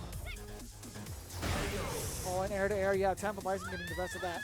Yeah, see, this is where Sakura's V-trigger kind of it suffers a bit because it's an install V-trigger, but you can only all her moves from there are unsafe. Yes, yeah, so if you try to uppercut, like unsafe. Tatsu's unsafe. Minimum so double digits. You have to commit. You have to confirm into it. Whereas like Bison, right? He gets his moves get enhanced and his teleport is faster and everything. So it's like you don't even have to hit. You can just kind of reposition yourself and get some pretty nasty frame traps with all his arsenal. Whereas Sakura, if it doesn't hit, it's kind of like Ryu. Ryu's the same way. All his moves, he has to connect. And fireballs are really easy to get around. Yeah, fireballs aren't really a thing in this game either. You know? Oh, there it is. That jumping strong. He's ready for it. Put himself in the corner after that double reverse, but still managing to fight his way out. EX uppercut. We haven't seen that all set from Space Boy. Gets the Superman punch in. Nice block there from Tampa Bison. Just V-reversals out.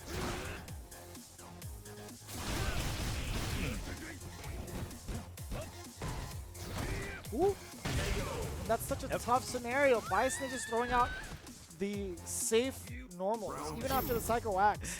Like, Yeah. He'll make it safe, create some space for himself, and throw in another axe to keep himself at +1. Ooh, okay, nice check. Got him in the corner. Uses the EX to get out. And she is always using meter. She is an expensive character. You know, just to get some offense going. Poor girl. She's trying to live in Tokyo, man. Right? That's what happens. You know, Expensive. just working at the arcade and, you know, stop Doesn't paying pay the the bills. No. Ooh. This entire ensemble that Bison's wearing is her salad. I wouldn't doubt it. In Bison Bucks. And Bison Bucks. Okay, so now party time. But she has to connect in order to do damage. See, now, no, that's, see, look at this. That's unfortunate. That's too. Alpha stands short. super unfortunate. It's not one of those things where like stand short. Oh, I'm instantly gonna get the Tatsu. Even from like that far. Right. Maybe enhance it, push it a little bit further out. I mean, would it be that good if, say, the Tatsu on block was just -2 instead of full on punishable? In V trigger? I'd have to see how much chip damage it does as well. Yeah. That's something to consider. Yeah, it is something to consider. She definitely needs some more oppression. Ooh! Oh, okay. Caught the back roundhouse. Sakura Otochi. No, goes for the dive kick instead. Wow, the damage when it connects is delicious. Tasty part of your balanced diet. Oh, wow, all the risks. Yeah. Neutral jump hell attack. Oh, didn't trust herself. This could be it. This could be it. Yep, this is it. Absolutely. And Tampa Bison takes it. But, you know, big ups to Space Boy coming out of New Jersey. And he's been playing fighting games for about 3 years. Goes to the gym, checks out manga, watch animes, watches animes. So this isn't random. This is actually the facts they send us over. Because usually when we have these kind of things, we want to know more about our competitors. We want to give them the spotlight. And boy, this guy gave himself the spotlight. It's great. Yep. But no, all jokes aside, he's been playing for a while, and this is his first time really being able to show himself and what he's made of with a character that's very underwhelming. Yes. So that in itself is very impressive. So shout outs to you, Space Boy, FGC, for making it to the top 8. You're going away with at least 1 point here, and you'll see it in the bracket or in just a bit. But the Capcom Pro Tour 2018 brought to you by Razer, the official fight stick of the Capcom Pro Tour, Vertigear, the official gaming chair of the Capcom Pro Tour, Victrix, the official headset of the Capcom Pro Tour, and Arcade 1-Up, the official arcade cabinet of the Capcom Pro Tour.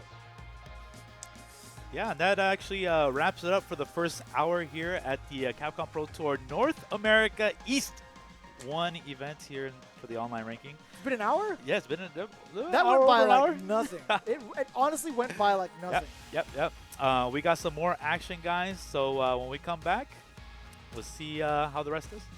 Yep. Don't go anywhere.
Let's go! Insect! Allow me to show you the truth. You better not bore me! Don't move! Don't underestimate me.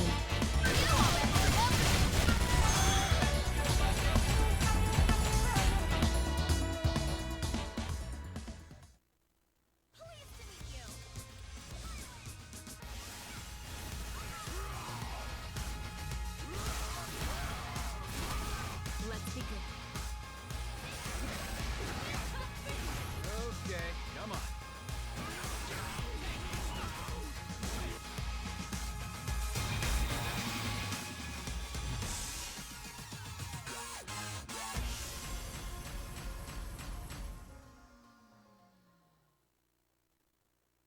And now it's time.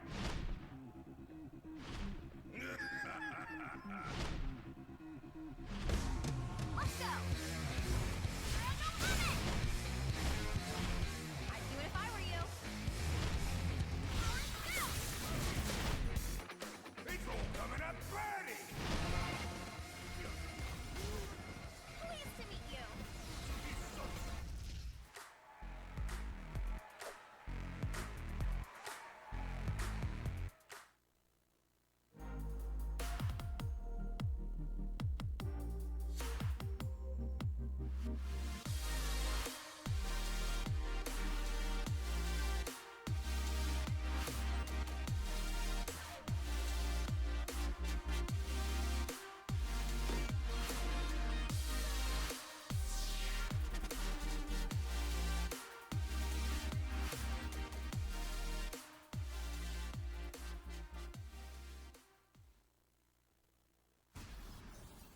When it comes to retro gaming, I'll always be there just to play it. Who doesn't want to have like a cabinet in the house and people just play on it without spending quarters? It looks like the games are running fine. I feel like it's gonna be great. Feels really good. Feels like I'm back in arcades. It felt smooth. It felt like back in the day. So I would say it's definitely something that I would purchase for sure. It's Arcade 1-Up, Arcade Perfect right there. Arcade 1-Up. Pre-order now.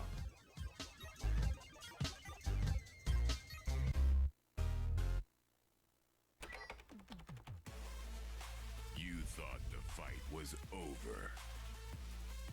Rally together and prove your worth.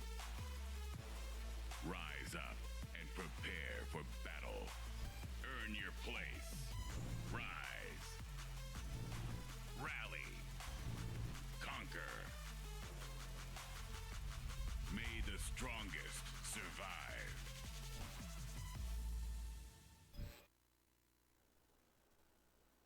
Welcome back, everybody, to the Capcom Pro Tour online qualifier for the North America region. We just got done with our first round of the East Coast qualifiers. And again, that hour flew by like it was nothing. We're going to take a quick look at the brackets to see where we're at amongst the swing of things here. You saw Knuckledew and Shine start off the day 3-2, a very close last game, last round. Then you had Brian F versus newcomer Sabor, 3-1 moving on. That's your winners finals. And then you see on the lower half, IDOM taking down Mojo 3-1 in a very patient set. And then Tampa Bison versus another newcomer with a very underwhelming character, Sakura, 3-1. Yep. And coming up next, this is an East Coast classic. This is Brian F with rival IDOM. These guys play so many sets together. They've both explored the cheapest versions of their characters in Season 2. Yeah. Yeah. And that being said, you're going to see not just the character matchup unfold, but how these guys interpret each other's moves player to player. Because if you ever tune into Brian F, IDOM is on his show pretty often. Yes. Playing in full sets. It's IDOM who's usually there. Smug is also one of the locals there for his show. Yep. Dan Slip is also on there. Especially yes, Dan Slip is on there. And I've had the luxury of playing those cats, man. And they know what it takes to fill that void of them feeling like, hey, I don't feel like I'm challenged. I'm going to go to my rival. Like you have a list of people that you know that will level you up. They're not complacent. They're not. They're just going to like, yo, let's go in there. Like they're not even streaming. I see them on my list. They're like, yo, they're battle lounging. I see, oh yeah, they're both battle lounging. Of course. Yeah, I know exactly who they're playing. So shout outs to them, man. I've also seen you try to sneak in a couple battle lounges too. I see you like Cali Power has invited you. I'm like, you know, I see you. I know what you're up to. You know, here and there, man, because I do respect their play so much that they are making the cutoffs in the what we call the playoffs. What, top 32, top 16? Yeah. You want to play those the upper echelon of today's Street Fighter players in North America. Round 1. All right, here we go. We are, yeah. Making it to round 2, Legion's quarterfinals here. You got Brian F versus IDOM. Something you can expect. Some real intriguing play that goes outside of the character-to-character matchup. Again, as we mentioned earlier. Yeah, so the thing to watch out for is how Brian F escapes the corner, because it's inevitable. It's definitely inevitable. You have to deal with the wall that IDOM is that he prepares, and he's just moving inch by inch. Ooh. Yep. Great response. Yes, yeah. yes. I mean, I feel like that's the tale of both characters too, because we talked about how Brian F with Balrog can carry you corner to corner, just like that IDOM does get the first round. Yep. But yeah, we could see how it works out for both players, because they're both very good at cornering the opponent. Yep. Pretty quickly. Yeah, Brian lost the. What a walk! He lost the turnaround punch to get out of a lot of the setups, actually. So it's actually worse to deal with Laura's insane amount of pressure. Oh. Caught him at the last second. He might have tried to contest it to stop IDOM's advances, but still manages to get himself out of danger. Woo! Oh, nice whiff punish. Great anticipation for Brian F. Already in the corner. Oh, that hesitate into crouching light again? Yeah. Jab, crouch jab, stand up, and then crouch jab again. Just ever so slightly. A little bit of extra damage on that counter hit. Whoa! Okay. Freaked me out a little bit. I thought Brian F was going to press the button. And IDOM again setting up that wall. Thunderclap. Nice break there from Brian F. Good interruption. Backs away from the Thunderclap, knowing he can't really contest it, or he wasn't ready to contest it. So anytime he feels like he's not able to throw a normal out, he's going to back away. But in turn, it's going to give IDOM a lot of space. But here comes his activation from Brian F. Gets the reset 3 times over. 3 resets in a row. And IDOM is still living. Oh, he went for the shimmy. Oh. He's still alive. He still has to deal with this. And IDOM still has the lead. Oh, he lost the life lead. He jumped in. Why? Oh.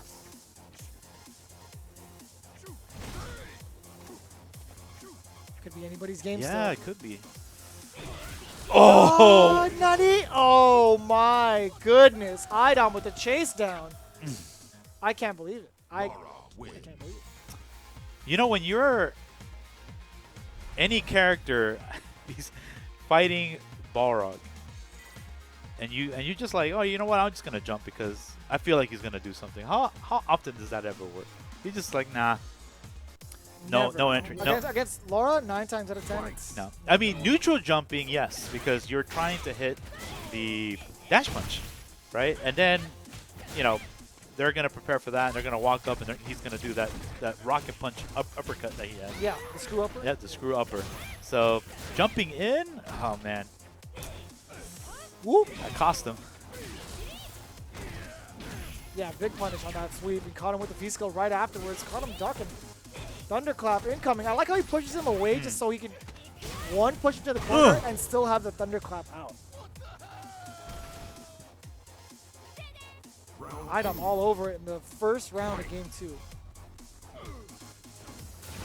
Oh, there it is. There it is. That's such a classic Dude, that is strategy. a classic punish, yes. Yeah, I think it was a little too good that in this game, I guess, so that's why they gave him the upper. Yeah, he normally didn't have like an uppercut input ever. Nope, in the history of ever. No, in 4, you could do focus attack and neutral jump. And that, you know, what PR Balrog used to do, he would tap you if you did that. So he's like, oh, you want to do that to me? Okay. You know what's really great about that, though? Dash upper, you know, the traditional dash punch with the kicks. Oh, right. Going into that, he's able to catch people jumping, neutral jumping, if they're a little overzealous with it. If they're linear with their defense, right? Oh, and that's just like that. Yo, Idom has the response time to press either the normal or even go into the anti-air elbow if he so chooses. He's been very consistent about his anti-air approaches. Yeah, and jumping with either one of these characters puts you in a 50-50 situation. It's not as scary as even if you're jumping in on Sagat and he just uppercuts you, just resets to neutral. He doesn't get a mix. He doesn't. That's why I think characters in Street Fighter V that have an anti-air that puts you in a 50-50 are the best anti-airs in the game. I don't think having a DP is threatening at all, unless you have Oki, like Guile. If he flash kicks you, he's on top of you again. What is up with that? I don't know, man. That's yeah, right. Yeah, we gotta really think long and hard about that. Except EX, you know, flash kicked, and you know you're from downtown, but. Back-to-back view versus firing away. Idom just keeping Brian up in the corner. Just fires with a target combo. Whoop. Sneaks in the dash. Ooh, okay. They both jump in sequence. I love it. Oh, ding dong. Oh, and takes her downtown. So Brian F here, he's fighting for his life. This is, loser disconnects the Ethernet cord or whatever. They're already probably, home. yeah. He spent a lot of bar on that as well going into the next round. So he's going to be at a huge resource deficit where Idom has full critical. You could see Thunderclap, yes, sir, incoming. It just halts Brian F each and every time. It has to. So it's like 3 free chances for Idom to get offense started. But he's not going to be... Yeah, there it is. Yeah. He can back away, get it started again. Yep. He built himself another one that was 4. And it's all Idom afterwards. It's too hard to deal with. Once Balrog's in the corner... Yeah, once Balrog is in the corner and he is not... He's not in a position to do the dash punch. You have to sit and wait. Like this, right here. You have to sit and wait. Okay, good. Good punish. Oh, yeah, he caught him with a stand medium kick. Converted it appropriately with the target combo afterwards. Good call from Brian F. Stuffing Idom's advances.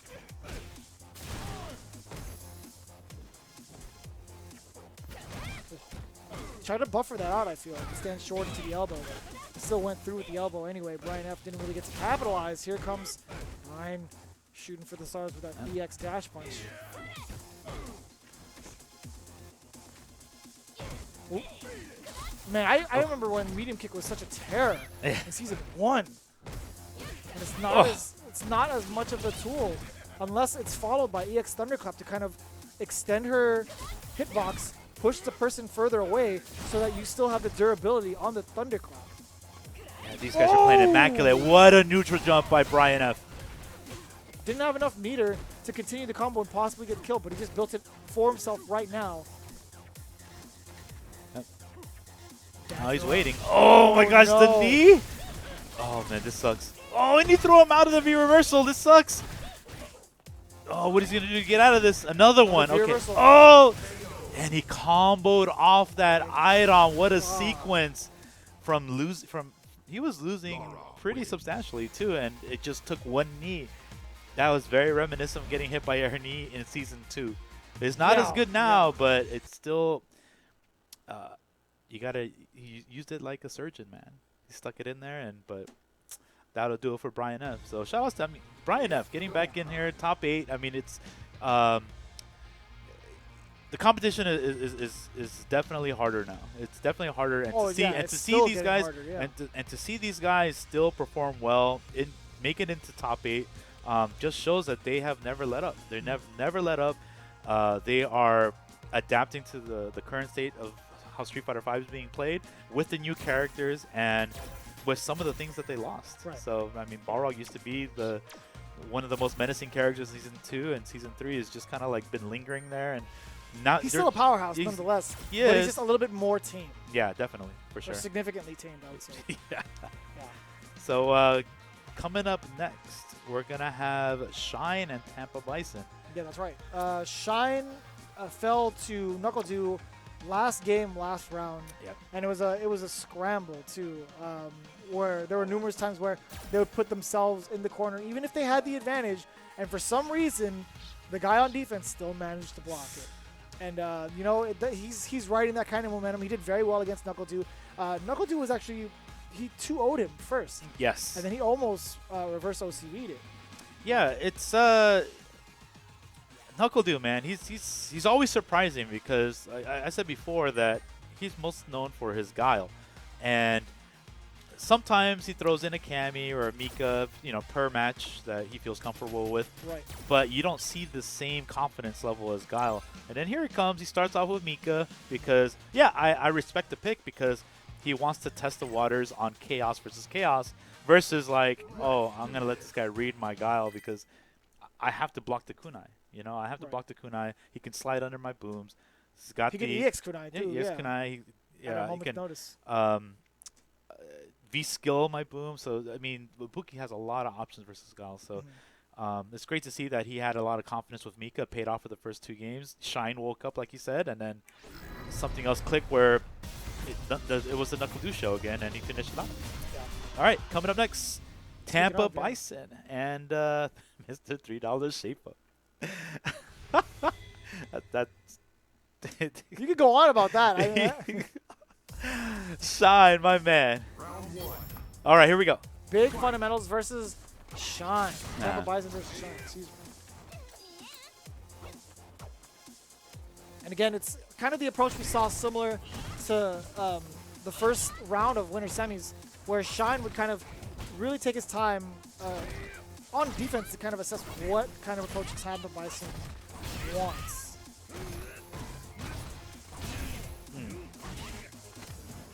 Yeah, and does get the side switch. More estate for him to play with, but Shine is going to use this this moment to kind of go forward, push forward, if anything. A little reluctancy there to kind of see what Tampa Bison wants to throw out on Wake Up. Got a tech throw instead. Yeah. Reloads the kunai in front of his face. This is one of those matches where it really tests you as a Bison player, because your defensive options are very limited versus a character that has a great walk speed, multiple ways to jump in at different trajectories, and as soon as she's in, you're gonna have you have to deal with a 3-frame mixed character, which is pretty nasty. Did you see what was really nasty though? He anti-aired from a significant distance. Oh, he's right, dude. This is Tampa Bison, man. He's the original wall. No, I mean Shine. Shine hit him with a kunai activation from like this far away on the screen, converted to a kill in the last round. I was still in shock and awe. I dropped my pen. While you were, I mean, that's his job. He's a Buki, right? He's all like, I mean, I got all the ninja weapons in my arsenal. So much it was so clean. Yeah. $3 shape up, huh? A $30 shape up. He's got to look fresh. And backs up. Yep, get some more weapons. Yeah, how much weapons does she have? She has enough, but you know what? She needs more. More weapons. Yeah, she's gonna have enough to throw out a last kunai if she builds this meter, and she might do it to kind of start off the offense. And yeah, of course, you have to see it coming. He's saving it for that final burst. That is basically a free jump in. 100%. Yeah, that is. Even if you successfully jump away from that range, you just lose real estate. That's all that is. Most of the time, I see certain players contest that at a specific distance with neutral jump. Yeah, but that's a mind game within itself too, because you have to worry about how early they're gonna throw that kunai or late. But what if they don't throw a kunai at all? Yeah. So there's times where I've seen it trade off, where it's like Ibuki would hit you with the beginning part of the kunai coming down, but it as you land, you're jailed by the tail end of the explosion, which allows Ibuki to come in, which I think is a lot scarier, in my opinion. That is the key in locking you down with that move, and it's definitely one of the best projectiles in the game. Oh my, you're stunned. Oh yeah. Yeah, Shine couldn't stop from pushing a button somewhere. No, he's just like, you know, let me out, please. Nah, okay. Tampa Bison. All the heavy normals. And that's what I like about Bison. He utilizes his heavy normals the most, I feel like, out of the entire roster. As he should. Look at that, already in the good. corner. Yeah. Yep. Bison's a cool character, man. He's a great player. Oh, yeah, out of there.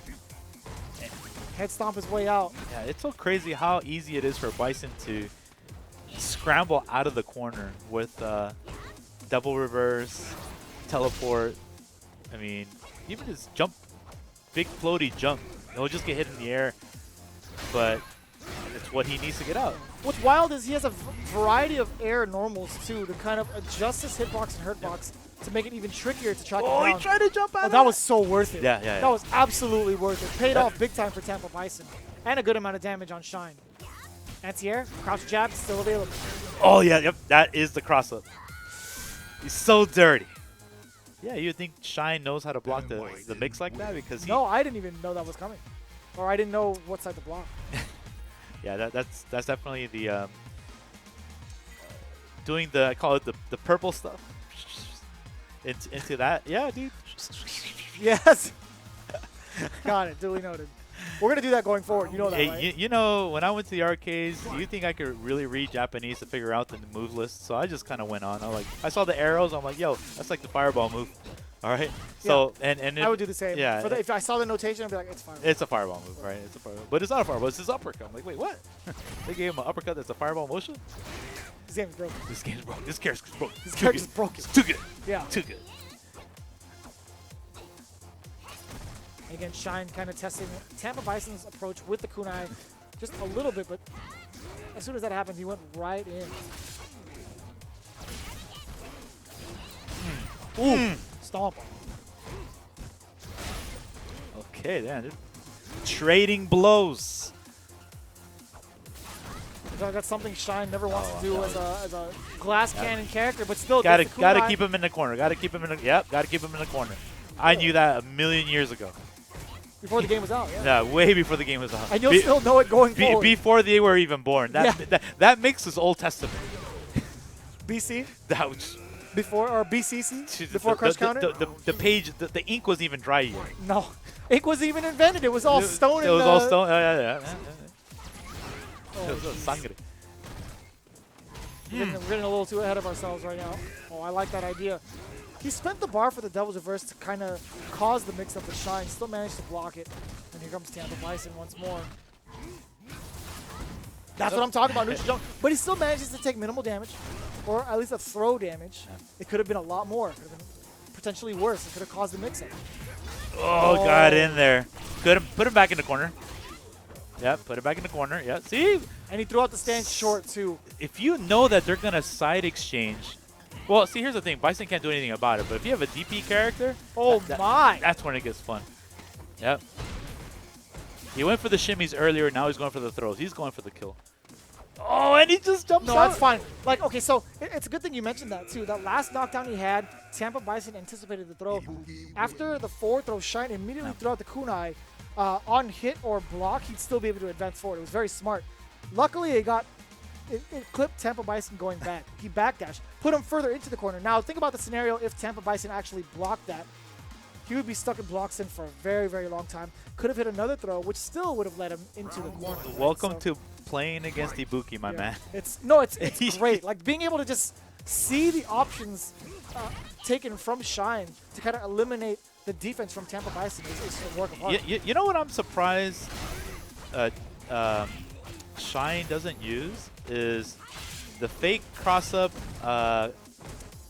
air kunais, the one where he spreads all of them out. Oh, yeah. The Sien Ten. Yeah. It's something that's commonly used with Sien. Fujimura does that as well. Yep. That is the dirtiest, dude. No, absolutely, Yeah, because you think it's going to cross up, but it doesn't. Yeah. It doesn't at all. And she freezes in place with this. Yeah, I feel that's the small thing that is missing from Shine's game. Like, he plays very, very, very solid, but solid is not enough with Ibuki. You need to put the dirt in. Right. And, you know, once that confidence level is in, or like, oh, I can make you play how I want to, we'll throw that in there anyways. Don't. Yeah. Absolutely. Another one. Another one. I haven't said that with you in a while, actually. I think it's a dead meme right Yeah, now. super dead. It's dead, yeah. don't revive it, guys. I'll tell you what, Shine again on the offensive with that throw. And that was so ambiguous. Yeah. That was same side. It could have been one of those things. Shine didn't even know how to continue. He thought it was, wait, oh, that way? Yeah, so I feel like it was one of those things where it could have crossed up and still land in front. That's common. It happens. Yep. Oh, spaghetti. Yeah. Over. Wow. Oh, no. Didn't jail him.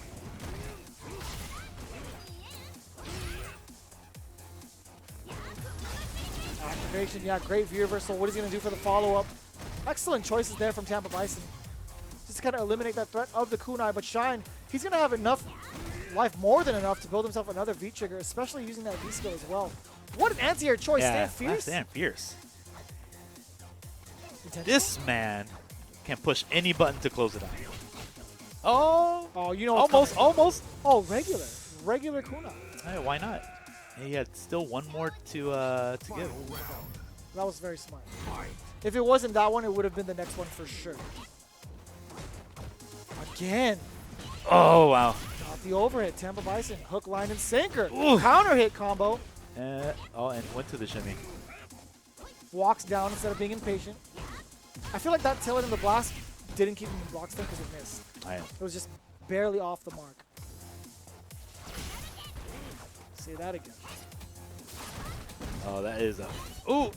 That was a free pressure with that jumping kunai. Oh, he went under the roundhouse. Did you see that? Yeah. Either it wasn't out in time or he ducked. I'm pretty sure he ducked. Oh. Oh, wow. Anything? Okay, he didn't continue. He could push any light kick into the XDP. Oh, the man grab. What is the mix here? What is... Oh. We hit him. We hit him. Null and void. Your mind has been freed from the spell of cycle power. Oh, jeez. Oh, good tech. Oh, no! It was just slightly out of range. That's it. I know, but if Shine would have blocked that, he would have been plus. That was perfect range. Yeah, no. Right. Well, not really perfect because obviously he whiffed, but... Well, I mean, Ibuki's walk speed is above average. Yeah, able to just walk out there. Like Tampa Bison might have had the calculation. He's like, it's time. Might have missed. He forgot to add the extra factor of Ibuki having above average walk speed. It worked against Space Boy though when he was just dilly-dallying right there. But she's got the best walk speed. The retreating walk speed that she has. Her back walk speed is actually. Dude, it is. You're right. You're right. It is real good. But he just stood there like, that's where the inexperience came in. So. Well, that being said, we have our two fifth place finishers. We have Brian F. and Tampa Bison both disconnecting themselves from the online realm with a good 10 points in their name for the CPT ranking. Oh, but we're not done yet. Not at all. Not for this hour. We're gonna go play the winners finals. Yeah. Yeah, and it's gonna be baby. Really, really exciting because we have Knuckle Dew, a name that's as expected. I feel like it's a very household name. It's common for top 8 appearances, especially in the online realm. But that's not what's exciting, or as exciting. What's exciting? Sabor. Coming from the woodwork, Toronto Street Fighter headquarters. Toronto Street Fighter headquarters. Is what it says on his acronym. His first year competing in tournaments. Yep. I need to talk to this cat, dude. Oh boy, you're gonna see a couple of spammed Battle Lounge invites tonight. Tonight, he's gonna get on and play you tonight. That me, I could play the winner of this tournament after. You could. You I can do could. whatever you want. This is your studio. He does whatever you want. But what you should do is leave yourself some time over in December instead of just playing the games. You got to make sure you get to Capcom Cup this year live at this esports arena held in Las Vegas at the Luxor. And again, that nice and huge chunk of change, $250K on the line, as well as the DLC prize pool bonus. And again, more details coming along, but what's available now is the CPT 2018 costume Sakura Akuma, the Champion's Choice, $5.99. That's the Mena RD Birdie Special, alongside the CPT Shadowloo Stage at $10, and the CPT 2018 Premier Pass at just about $20, and those proceeds are going towards the Capcom Cup and the rest of the CPT. which you can find out more information of on CapcomProTour.com for the current standings, the schedule, where you need to go if you want to compete. And again, if you want to check out all the highlights of all the past events and what's coming up, you want to be sure to check out these social media links at Capcom Fighters on Twitter /Capcom Fighters TV for YouTube, and on Twitch /Capcom Fighters, and of course Facebook /Street Fighter. And what better way to get yourself ready for the Capcom Pro Tour than with a Razer Street Fighter 5 t-shirt, available now in black and white, bred to fight, rzr.to /SFV apparel, throwing back to that Alpha 2 look. You got Ryu and Akuma available in both designs. Alpha 2, I know a little thing about that game. They put that same exact print on the Razer Panthera. You see it right here. What better way to get yourself into Street Fighter 5 than with a Razer Panthera using that code CPT2018 to get yourself an exclusive Razer ammo pack as well. Available now, right now, at rzio.to /CPT2018. Again, if you really wanted to study the fundamentals and pick up on the basics, why not do so at arcade1up.com, where you can pick yourself up a nice cabinet. You see in front of your screen, right before you, the Champion Edition Super Street Fighter 2 and the Super Turbo cabs available. Yeah, you can be your own 7-Eleven Bison with this version. Oh boy, you Yo, can. You 7-Eleven Bison, if you don't know what that means, just try Champion Edition Street Fighter 2 Bison. You'll know exactly. You'll be stuck in block stun all day. You will savor that quarter all through the night. Yeah, and you get to check out all those videos at the comfort of your own chair if you had a Vertigear chair, using that promo code CPT18 to get 10% off all products with that proper lumbar support. You see it right there in front of your screen. Vertigear.com is where you need to go to pick up your chair today. And then you get to... I always like this picture. Such a wholesome picture. I had no segue for this one because I just like Tokido's face on this one.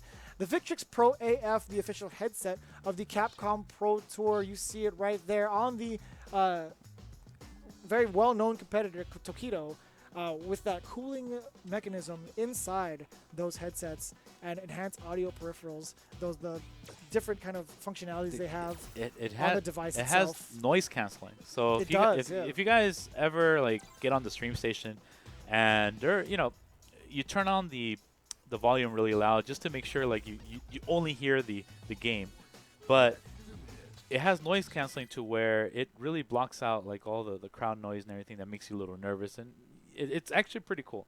That way you don't have to blast your ears to turning up the volume really high. It's got a really great specific controls too, because on the Victrix itself, there's a little panel, an electronic panel with LED screens that allows you to fully customize a mixer sort of how high you want it, how much of it is canceled out, and you also have the cooling mechanism on it as well to kind of make sure you're at maximum comfort. It's pretty neat. I tried it out over at SCR for a few rounds against some of the competitors there, and I really enjoyed it, actually. It was really pretty good quality.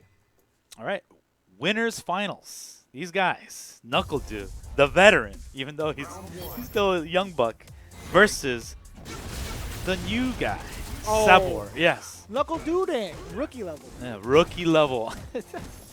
No, he's not. Oh. And again, he's tried and true Guile. He comes out for certain matchups, and what better matchup than Guile versus Yuri? Oh. No, this is actually a, Urian can do stuff in this match. He can this is a match he can fight. Definitely.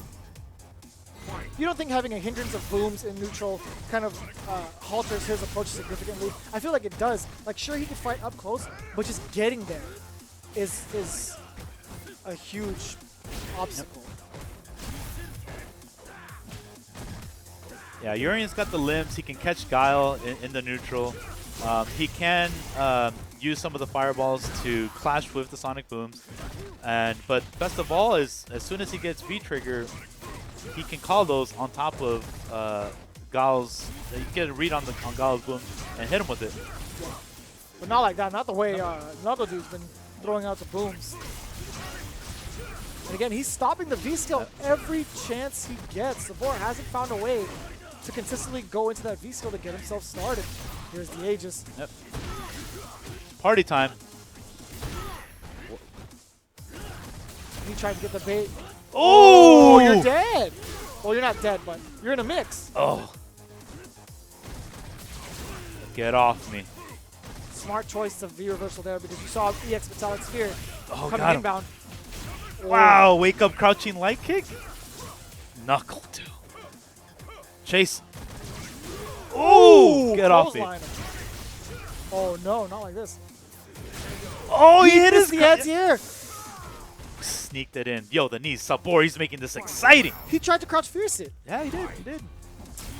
I'm I'm telling you, man, it's kind of like you got to watch out the speeds. Slower or faster. The speeds. The speeds, dude, they matter. Oh, man, just like that. Already down 50%. It's about to get dizzy. Better use a V reversal soon. Or that. Oh! Big time punish. Oh, here it is. What's the mix? What's the mix? Oh, get off me. The mix is, I'm going to flash kick you. Yeah, You might as well. You might better as well. know- you better know what side you're landing on. I don't like that use of the mirror. Oh, he was already in V Yeah, skill. he was already, yeah. He's getting a little ahead of himself right now. Oh, the throw nice and easy from NuckleDo. Sabor, I feel like just having the threat of a second mirror would have really put the pressure on NuckleDo, but just using it to kind of diffuse the Sonic booms, I don't know. It was a real momentum killer for Sabor. No, you're right.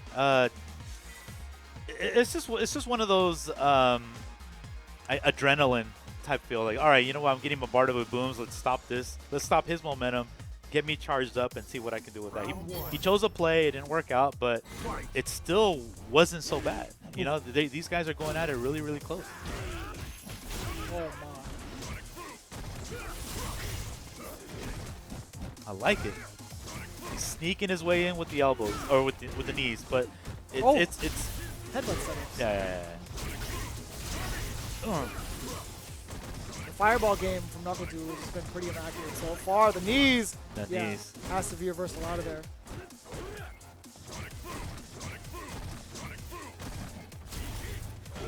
Oh, he dashed into the incoming air attack. Oh, wow, okay. He's back in. All that work. There it is. Oh, and he went for the reset, the audacity. Oh, get off me. Again? Might as well, right? Last time he woke up with crouch short, remember? So he tried to get the meteor last time because he missed his opportunity. And NuckleDo changed it up got and him. he used the armor. That's why he wanted to use it, Jeremy. That's why. I didn't doubt it. I didn't doubt it. No, And but we saw. What? he didn't have enough health last time. It was Right. the deficit was way too large. So, because you go ahead. There were times where NuckleDo threw out those booms, didn't even give Sabor a chance Yeah. to fully get the V skill out. So I knew he wanted it for sure. Yeah. I totally agree. He could do stuff against the fireballs, but you better get that V skill out first. Oh, it's so deep. Yikes. Yep. Extra damage on the table. Oh, whoa, the conversion! Holy conversions. You got me. Holy conversions, Batman. He almost got away with it too if it weren't for these stinking flash kicks. Oh, nice. Okay, nice and easy. Yeah, I would like to see some neutral jump attempts versus the Sonic Booms. I know you can't get them all, but he's giving away free damage, and he's using a lot of resources just to get out, which it doesn't have to be the case. Oh. Yeah. Oh, he whiffed, but he's still... Okay, I like that. Triple crouch jab, still able to get the conversion. That's so tricky. It's kind of like Laura's Thunderclap, pushing him away, and he still gets the activation on top of that.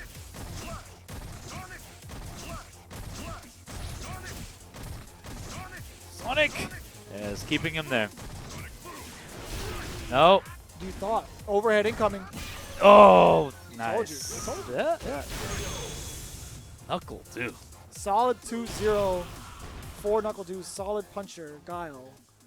Making away with it. You know, Sabor does have the right ideas. It's just like sometimes there's a little bit of nerves. Not nerves, but I don't know what it is exactly. It's just He's trailing a bit, meaning like NuckleDo is setting the pace to where he's forcing Sabor to use meter. He's forcing him to make a lot of errors too around the Sonic Booms. That's why I said your another option is neutral jumping the booms. It's hard and it's not always the safe option, but you got to look at saving that meter sometimes. You got to make Knuckle Duke walk in after the Sonic Booms too. Yeah. So it's not. See, now he's in prime position again, making him use meter. He's a little reluctant to kind of walk up to Guile as well. I mean, he's opted to go for meter usage with the knees, or just knees in general, to kind of close the gap against Guile. Yeah, he's been trying to use the knees a little bit too much. To Knuckle Duke's all like, oh, okay, if I shut this down, how else are you gonna come in? Oh yeah, he's all the way back. Full screen okay, there we Guile? go. Full screen Guile. Oh, he's dead. I don't know. I was looking at the wrong meter. Oh, no, he's dead. Okay, cool. Now he's dead. Now he's dead. I looked at the bottom right bar. I was like, he need critical art here. That was my mistake. I was a little too antsy. I'm rooting for Sabor a little too hard, is what it is. I'm just excited to see the new guy play. But NuckleDu, locked and loaded, full critical art for this next round, and you could bet that he's gonna, stop Sabor. Any me approach. It's gonna be very similar to the last round. I like that. Yeah, not sacrificing the position, chasing right after, and going for the jump. And this. Whoa! Stop it! It still hit all 3 hits. Oh, big punish. He'll take those. Oh, NuckleDu! NuckleDu! He went low this time instead of mid. Or overhead. Yeah, man. He knows the main tool to shut down, which is the knees. So just pay close attention to that. It's the only way to get in outside of already being on the defensive. Here we go. He's so antsy. He tried to dash up after that throw from NuckleDu. Sabor knowing that he's not going to get much out of that, so he just made sure he. Wow, just the knees. Woo!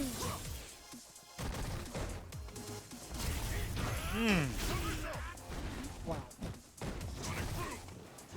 Air to air, successful for NuckleDu. Still jumping. Oh, he throws him out. Activate, view reversal incoming.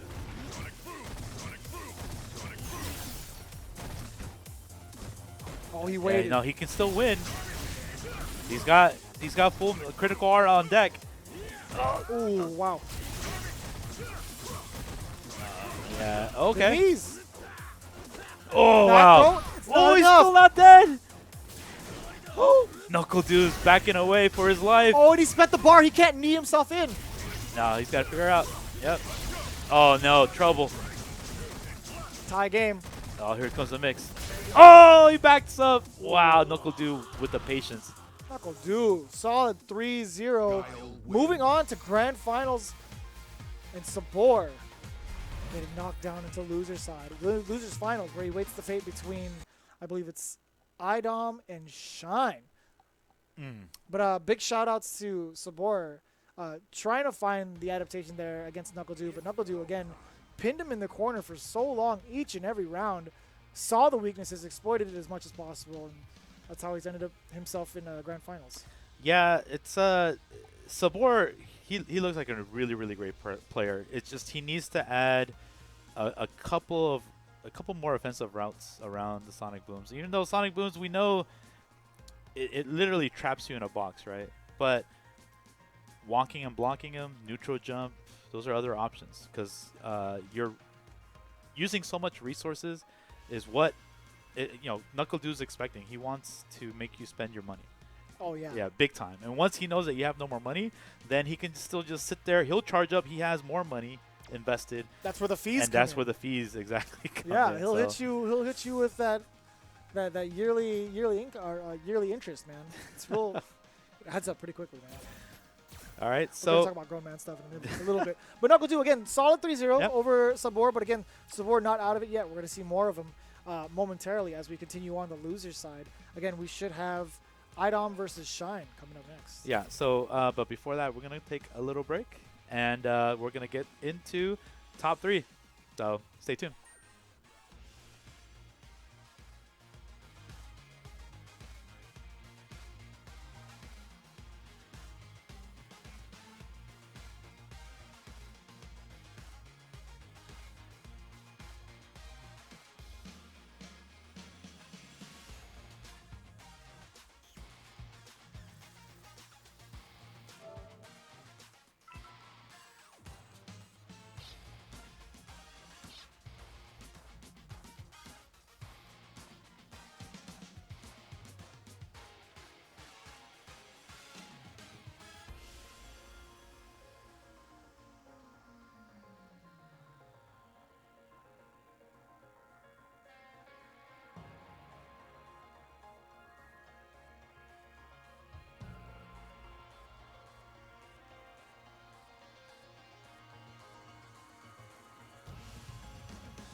Let's go! Insect! Allow me to show you the truth. You better not bore me! Don't move! Don't underestimate me.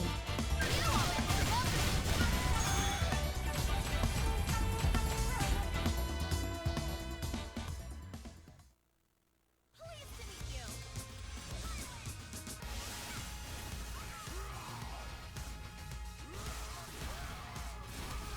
Let's begin. Okay, come on.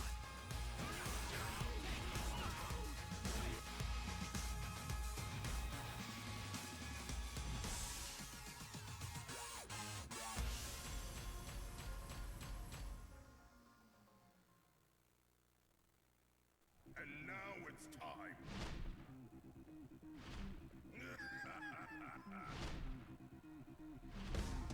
Let's go. And no limit. I'd do it if I were you. It's all coming up ready. Pleased to meet you.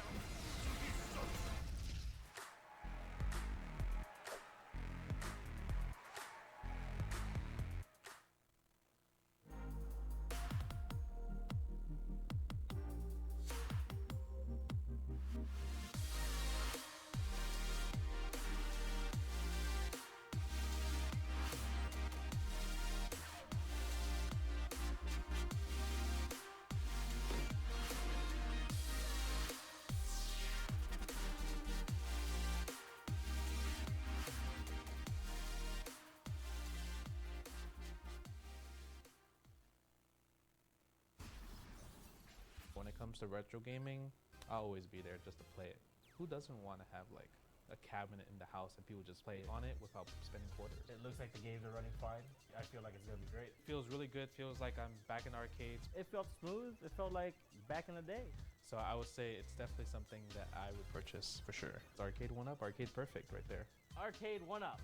Pre-order now.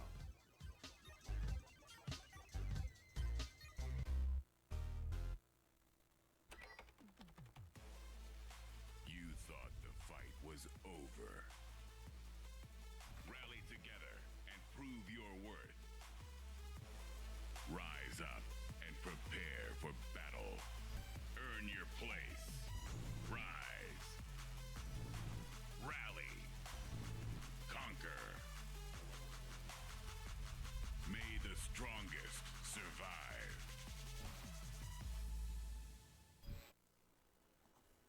Welcome back, everybody. We are here with the Capcom Pro Tour online qualifying event for the North America region. Yes. And we've brought it down to our top 4 finalists. My name is Vicious, here with Alex, Valle. You know, we've been going through all of these like nothing because the action has just been nonstop. And again, it's the very first one for the East Coast qualifiers for the Capcom Pro Tour. Yeah, these guys, always a treat to watch. I mean, the East Coast is arguably the best region in the U.S. right now. With, I mean, the expected players that are in top 8, with some new blood, which shows health in the scene. It's a very, very healthy scene that's always striving to be on top, man. I love the hunger. So No, absolutely. Yeah. And that being said, you know, we are continuing our way with the Capcom Pro Tour again, brought to you in part by Razer, the official fight stick for the Capcom Pro Tour, Vertigear, the official gaming chair of the Capcom Pro Tour, Victrix, the official headset of the Capcom Pro Tour, and Arcade 1-Up, the official gaming cabinet for the Capcom Pro Tour. Ladies and gentlemen, again, we are down to the top 4 you see before you. Grand Finals, Knuckle Duo running amok. Pretty close in the first round. Yes. Right after, got a 3-0. Solidified himself in Grand Finals. You see there on the loser side, a trail of bodies, 3 1s everywhere, 3 0s as well. Idom and Shine getting ready to gear up. And then the winner of that faces off against the newcomer, Sabor, in losers finals. yeah, man, I really like the way Sabor has been playing. Idom and Shine. This is the classic NLBC. You know, the winner here will move on to fight Sabor, which is the new cat.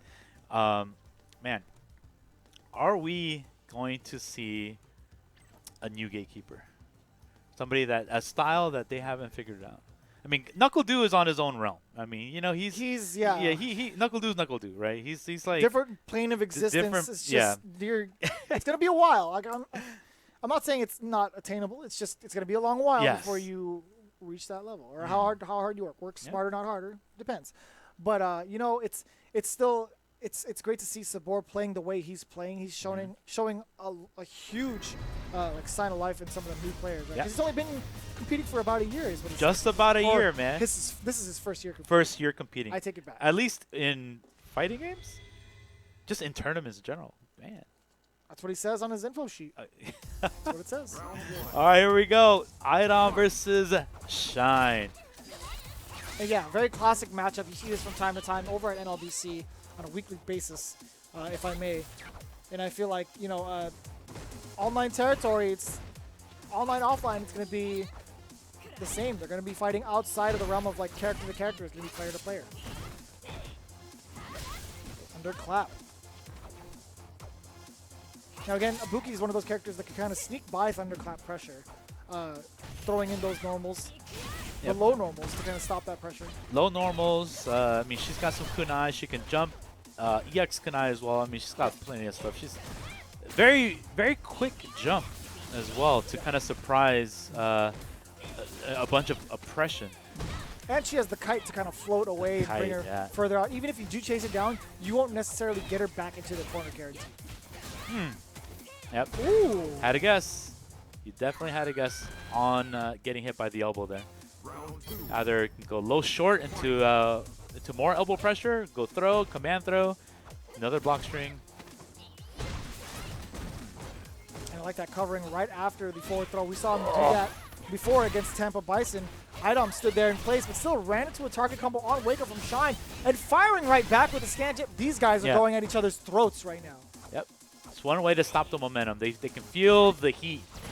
Definitely when you're getting so many hits in a row, you're like, yeah, no, you know what? I'm going in the right stride. Let me see if I can get one more. Nope, uppercut. Oh, the V-skill stopped dead in its tracks with Idom. Jumping fierce. Again, the reversal uppercut. Oh! Keep him there. Jumped out. Oh, and what were you supposed to do about that? What are you supposed to do about that? Checkmate him. I mean, you jumped out great, but you still have to watch out for the landing frames. Stuffed him with the stand short, kept him in place, and then what are you supposed to do after that? You know, he just kept him in a solid state where it's just like, I have to guess whether there's a normal command grab, and of course the command grab came out. And that being said, Idom's getting the first game over Shine. Round one. Fight. And I like that, yeah, Shine walked up, tried to probably sneak in a normal, but Idom got the throw instead. The last time Idom threw out an elbow, Shine immediately went for the throw. Thunderclap.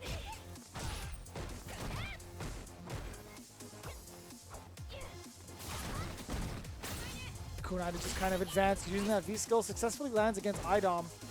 Idom, again, being that wall, making sure not too much estate is taken away. Nice throw break, pushing Shine further into that corner. And you saw the low forward. There's the activation we were waiting for. Ooh! Yeah, it's too hard to play with fire there. He went all in just to get the command grab, and he would have dodged the big kunai coming at him. Usually people, after getting a V reversal, they jump back and away from it. Oh, big punish on the EX Rida attempt. Yeah, big blocks there from Idom. Taking away round one of game two. Round two. Fight.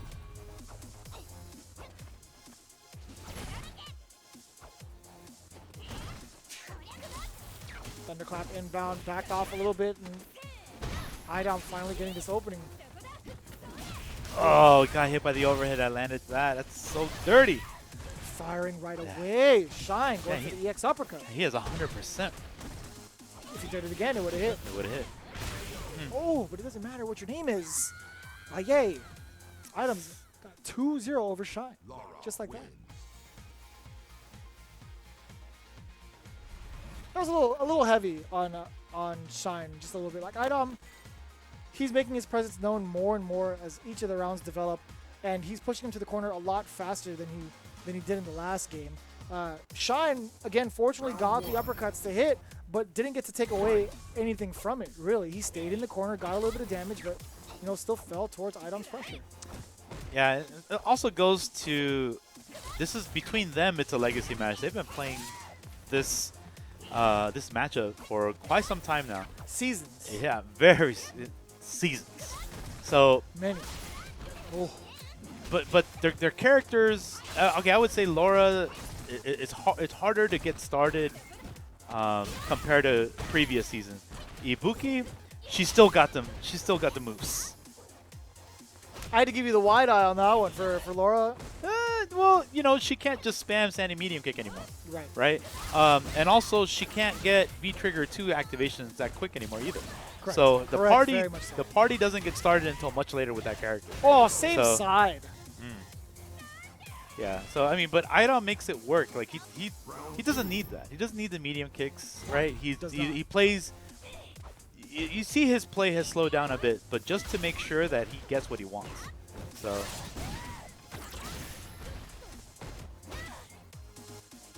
Back stand strong, no counter hit. Oh, speaking of crush counter, same side reset from Idom.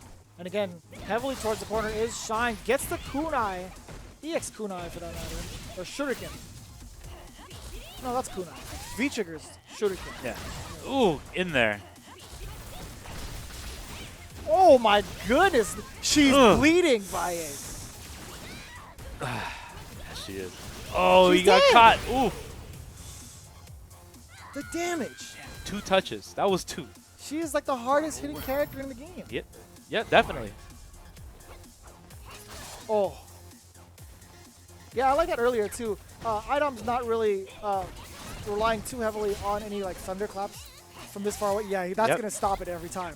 It's exactly why he's trying to mask the thunderclap activations more and more. Oh! You know, as I say that, I'm lying to you all because now he's just letting him rip. He wasn't doing that earlier. Yep. Side exchange. Incoming? Reset? Oh, no, same side. Okay. We've just been lying to you this entire broadcast. Don't worry about it. I wanted to keep it in the middle. Squeezed in the middle. Oh, sunset wheel. Follow up, thunderclap. Nice stop there. No buffer follow-up, though. Oh, followed her. Ooh. That was a good follow. That was really good. Spent the bar, too, to ensure that kill. Shine on the board now, 2-1 against Idom. At a deficit, but still showing signs of life. What a thirsty caption. What did she say? You have a brother? How old is he? Oh, wow. Focus on your ninja training. Yeah, focus on the ninja training. Focus on your ninja training. I mean, well, she will meet him later. That's true. She will meet him. And they have such an opposite interaction, too, in New Generation. Do you remember what they say to each other? I just know that she's not interested at all because she's so focused on her training. Well, that's half true. Half not the true. training. She's interested in other things. That being said, Idom already at 50%, catches the crush counter there against Shine. Same side, great V reversal there, but it was blocked. Double time, yeah, caught the thunderclap startup on this time. Idom still trying to maintain this corner pressure. Yes, great anti-air there from Shine. Backs off immediately. Doesn't want to get caught in any clutches of normals that Idom may present. That could cause a fluster of damage. Here we go. Boom. EX uppercut again. Shine is on point with those. Fuma Shuriken on deck. You can expect to see, possible activation. Yes, sir. Caught it. That's it. That's all she wrote. Shine. Yep. And it's 2-1 right now, guys, so it's not just 2-0. Yeah. I have a little difficulty with the overlay. We're on it. First round of game 4 going to Shine. Again, you heard me correctly. Game number 4. The score is 2-1. Idom's favor. Oh, what a throw punish from Idom. Thunderclap incoming again. No follow-up there from the crouch strong from Shine. Finds his way out. Stands short as an anti-air. Sunset wheel afterwards. What's going to follow through? EX uppercut once again from Shine. Fuma Shuriken time. That is so sneaky. Oh, and he caught him with the crouch fierce counter at the second time. It was a reset on the reset. Could have been a stun, but Shine, I don't think he was ready for it. Oh, you're actually dead. Oh, that's what I'm talking about, the kite. Woo, I thought he was dead. Shine is living. Big time living. and chased him down. 2 V-skills after the airborne elbow into the stand short against Shine. Idom looking at match point, trying to eliminate young $3. Thunderclap inbound again in a very familiar situation. Is Shine stuck in the corner with meter and a full, or actually 5 kunais. EX Rider right through. Yes, gets the cross up against Idom. Now it's Idom's turn to play defense in the corner. Forward throw. What's the follow through? Yes, sir. He gets the meaty stand medium kick afterwards. Forward throw. One more sequence. And Shine gets it. Ties it up 2-2.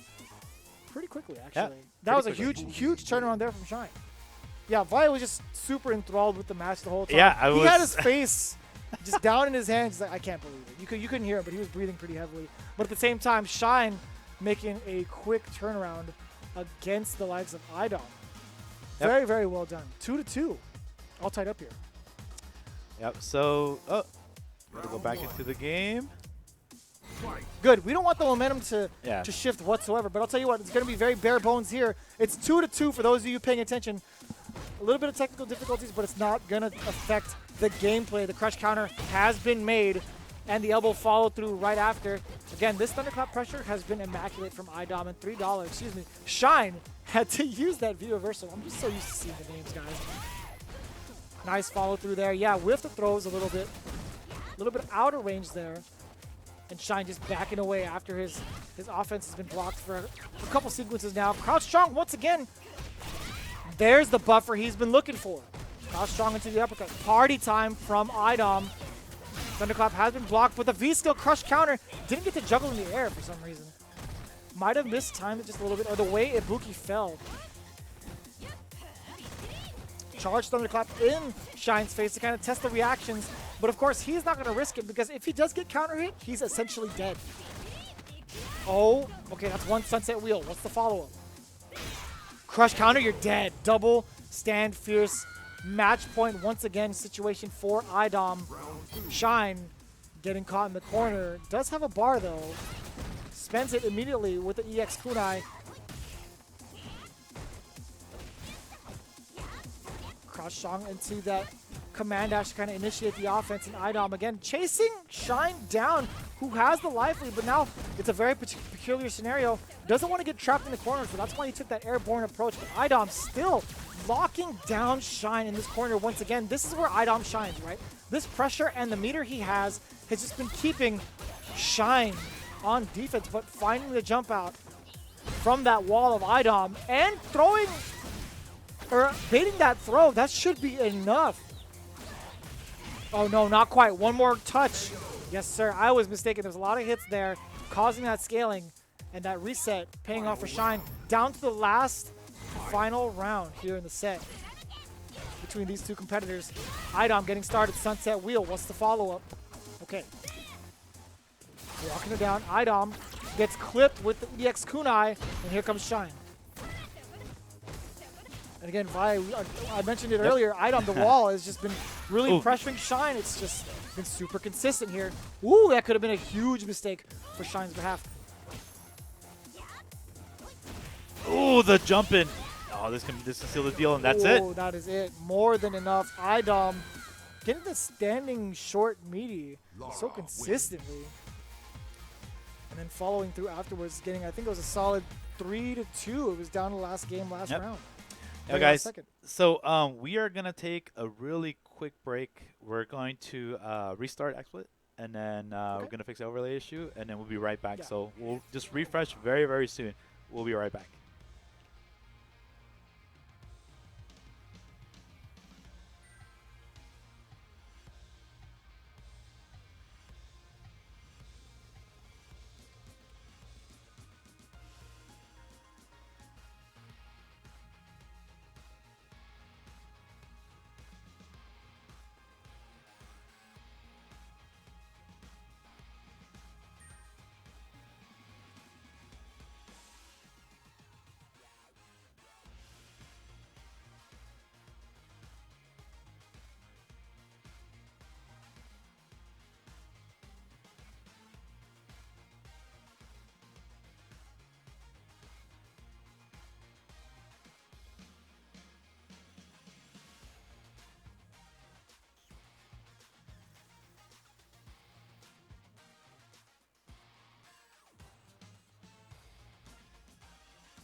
We made it back. We're Yeah, alive. yeah. We survived. We survived. The onslaught of technical difficulties, just about as dominant as IDOM's pressure in the corner. But hey, for those of you who might have missed it, there's a slight chance you might have. We had to restart, but IDOM took it over Shine in losers semifinals, Yes. 3-2 in the very, very last round of the set. It was a very close clincher there for IDOM. And he's going to be moving on to fight up against the newcomer, Sabor. From Toronto. Toronto. I think everybody's going to get some games with that kid now. From the 6. From the 6. Yeah. Trying to get sets from the 6. Yeah, no, it's good. It's Canada. I mean, it's a good, it's a good path to like seeing where the Canadian players stand these days. 'Cause they're the last premier stop in North America. That's right. That's happening on October 26th, the weekend of the 26th. Yep, the weekend of the 26th. So yeah, I'm paying attention to Yep. that. I got my eyes and ears Yeah. tuned into that one because it's also one of the Third Strike events too. Yes. Jazzy NYC circuit. Man, I'm so excited to watch that. Yeah, I am attending this, and I am entering Third Strike. Must be nice, Valle. I am entering Must be nice. Street Fighter 5 and Super Turbo. I'm gonna make it happen, dude. I wanted to go. I wanted to go, but I couldn't. Sucks to suck. But I'll be watching from the sidelines along everybody who's currently watching now. Again, thank you guys first and foremost. We're narrowing it down to the losers finals here. It's going to be 3 out of 5 per the usual. And the winner is going to be going up against Knuckle-Doo for those of you guys who haven't caught on to the winner side of things. Knuckle-Doo is awaiting his fate in Grand Finals winner's side. He's probably out there like eating ice cream, He's just hanging out. lollipop, just like petting his dogs. That's more likely, yeah. Yeah, he should not be watching Family Guy though. Oh, why is that? Yeah. Yeah, because apparently It puts him to sleep. the white noise of Family Guy puts him to sleep. He uses that as white noise to put him to sleep. Yeah, that's his fun fact. Yeah, this is fun. Again, that's just one of the tidbits we ask from our competitors before going to each and every one of these things. Because again, we've gone through the likes of the online qualifiers already with the EU region, the Asia region, Latin America, and then we're pretty much going the roundabout, summing it up in North America with the East Coast. Right? We always ask our competitors for somewhat of a small fun fact. Yes.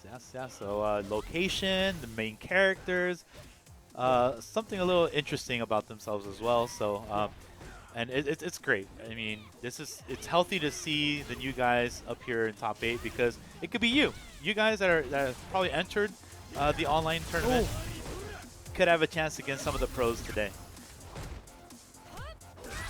Oh, that's so cool. That's such a cool punish. Forward strong in a headbutt is not an easy feat. Off the fly like that, it's very difficult to do.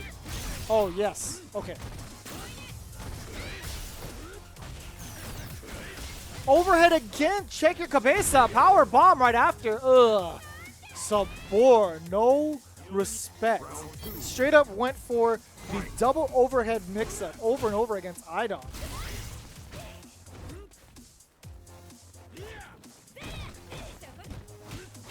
Oh, wow. The check back. Oh, same side. Didn't get to convert much out of that. Sabor now in the corner. This is where IDOM gets to shine. Great anti-air. Are we going to see possible meter usage? No, sir.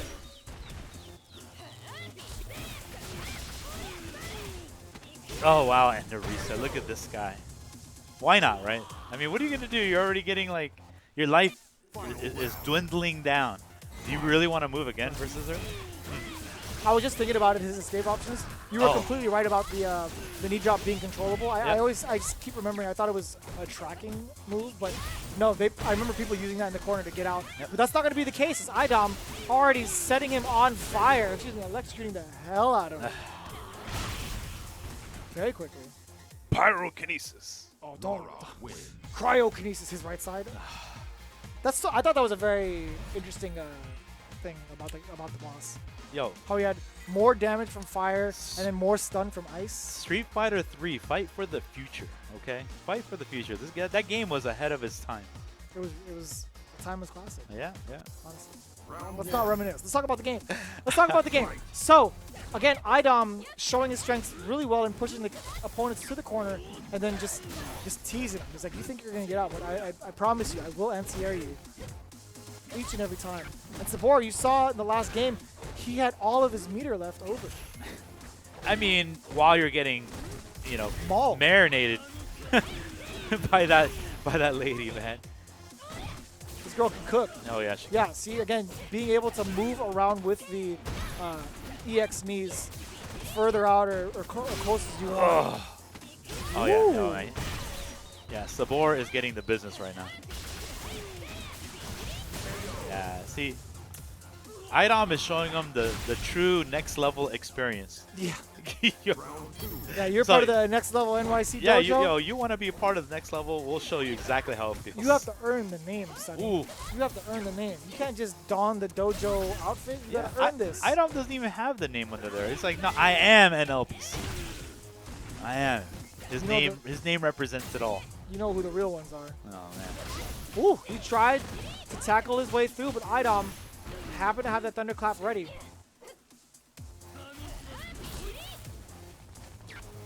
Interesting. Spent the V skill, went for the headbutt, and immediately lost the armor right afterwards. Savor. Oh, no entrance. Oh.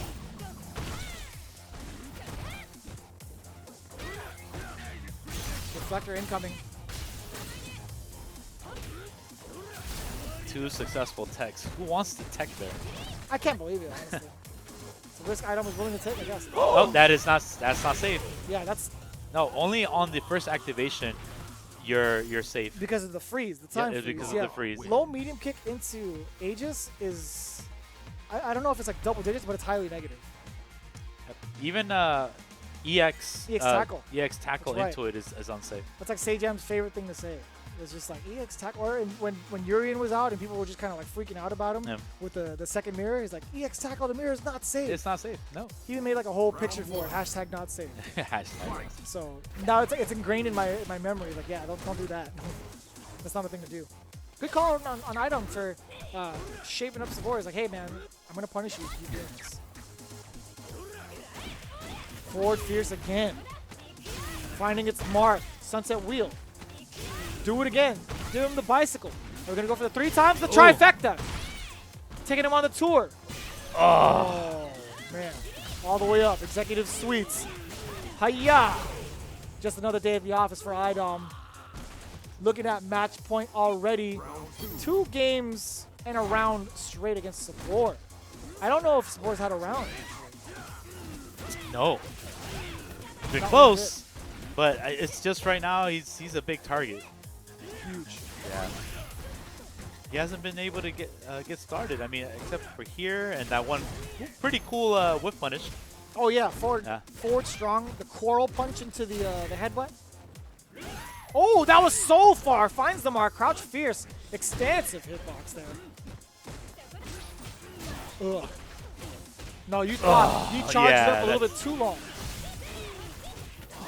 And you Dude. still gotta deal with it. Oh, that is Meaty? just mean. Oh, and he has the audacity to charge up there. Oh, wait a minute. Okay, got him. All right. On the board, he has himself a round. He's not going down without a fight. Plus frames after those knees. Double time. Yeah, he's kind of using that the way Idom likes to use his thunderclaps.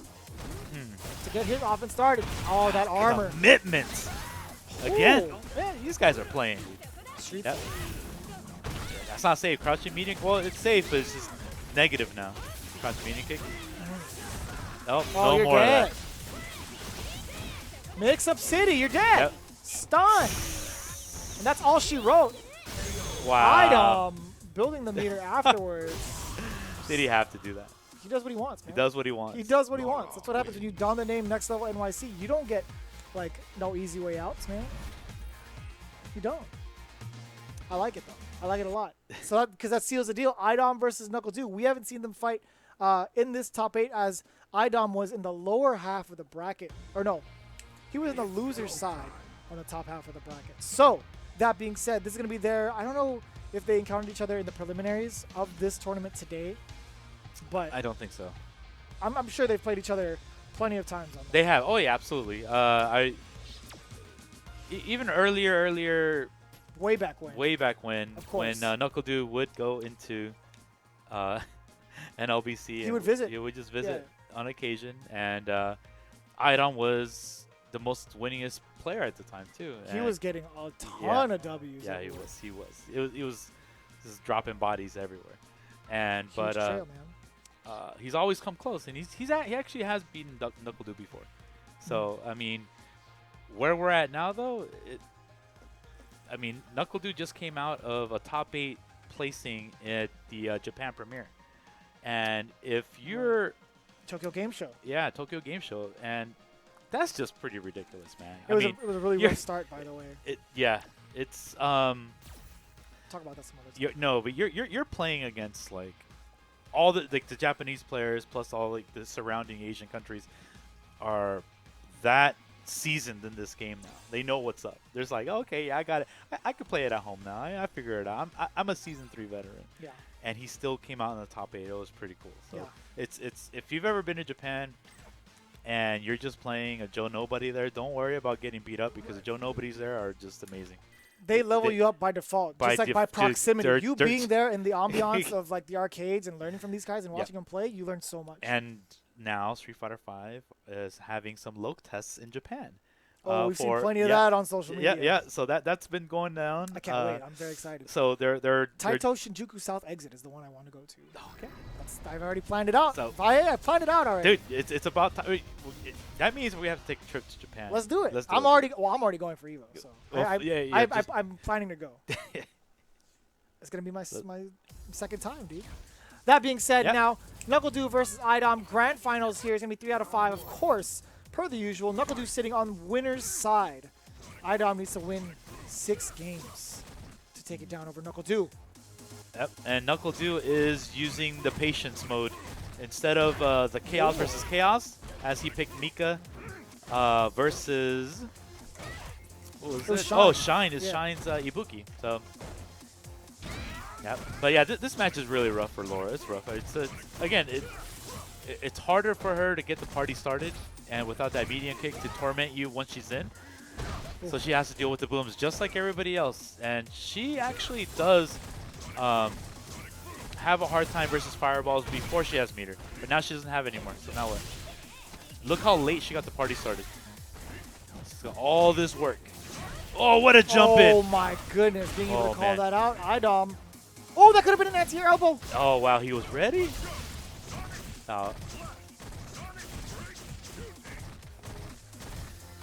Oh, and just ever so slightly, the presence of those booms, you don't ever know when to actually press a button on defense. They should give Sagat a V trigger like that. High Tiger, low Tiger immediately. Tiger, right? No, thank you. And then you walk in. No, thank you. Into an overhead? No? No, thank you. Okay. Keep that idea to yourself. Hang out by yourself in the corner, Via. Don't do that. Come on, man. That's broken. But they can give that to Gal. That's all good. You're right. Well, it's not a high-low shot. Yeah. It's Rainbow Edition. That's what it is, right? That's where they got the idea? Yep. I can only assume. Oh, the footwork, the finesse, and one mixtape from Knuckle Dude. Yeah, dude. Yikes. Overhead, inbound, and then again, nice and easy. Damn, he is looking crispy, dude. So clean. Original recipe. Original. Extra crispy. My man Knuckle Dude striking first blood against Idom. He's gotta be playing this way because I mean, in order to win Capcom Cup, you can't be looking messy, man. Not Especially at all. No. No, he's gonna be one of the prime suspects once he makes it into Capcom Cup and goes into like any competitor. Yep. Really. He always has a target on his back. A player to actually see how dominant he is in Street Fighter, even though from drowning in pools to winning like the Japan Premier Tokido, dude, it's just so out of control how dominant he can pull himself back into the game. Oh yeah, like Tokido, yeah. Especially oh man, him? it's. I mean, we've never doubted his skill, but just to kind of show how king of the jungle he is. Can you say the same for Fudo as well? Because at SCR he lost, he drowned in pools, and then he won an event immediately after.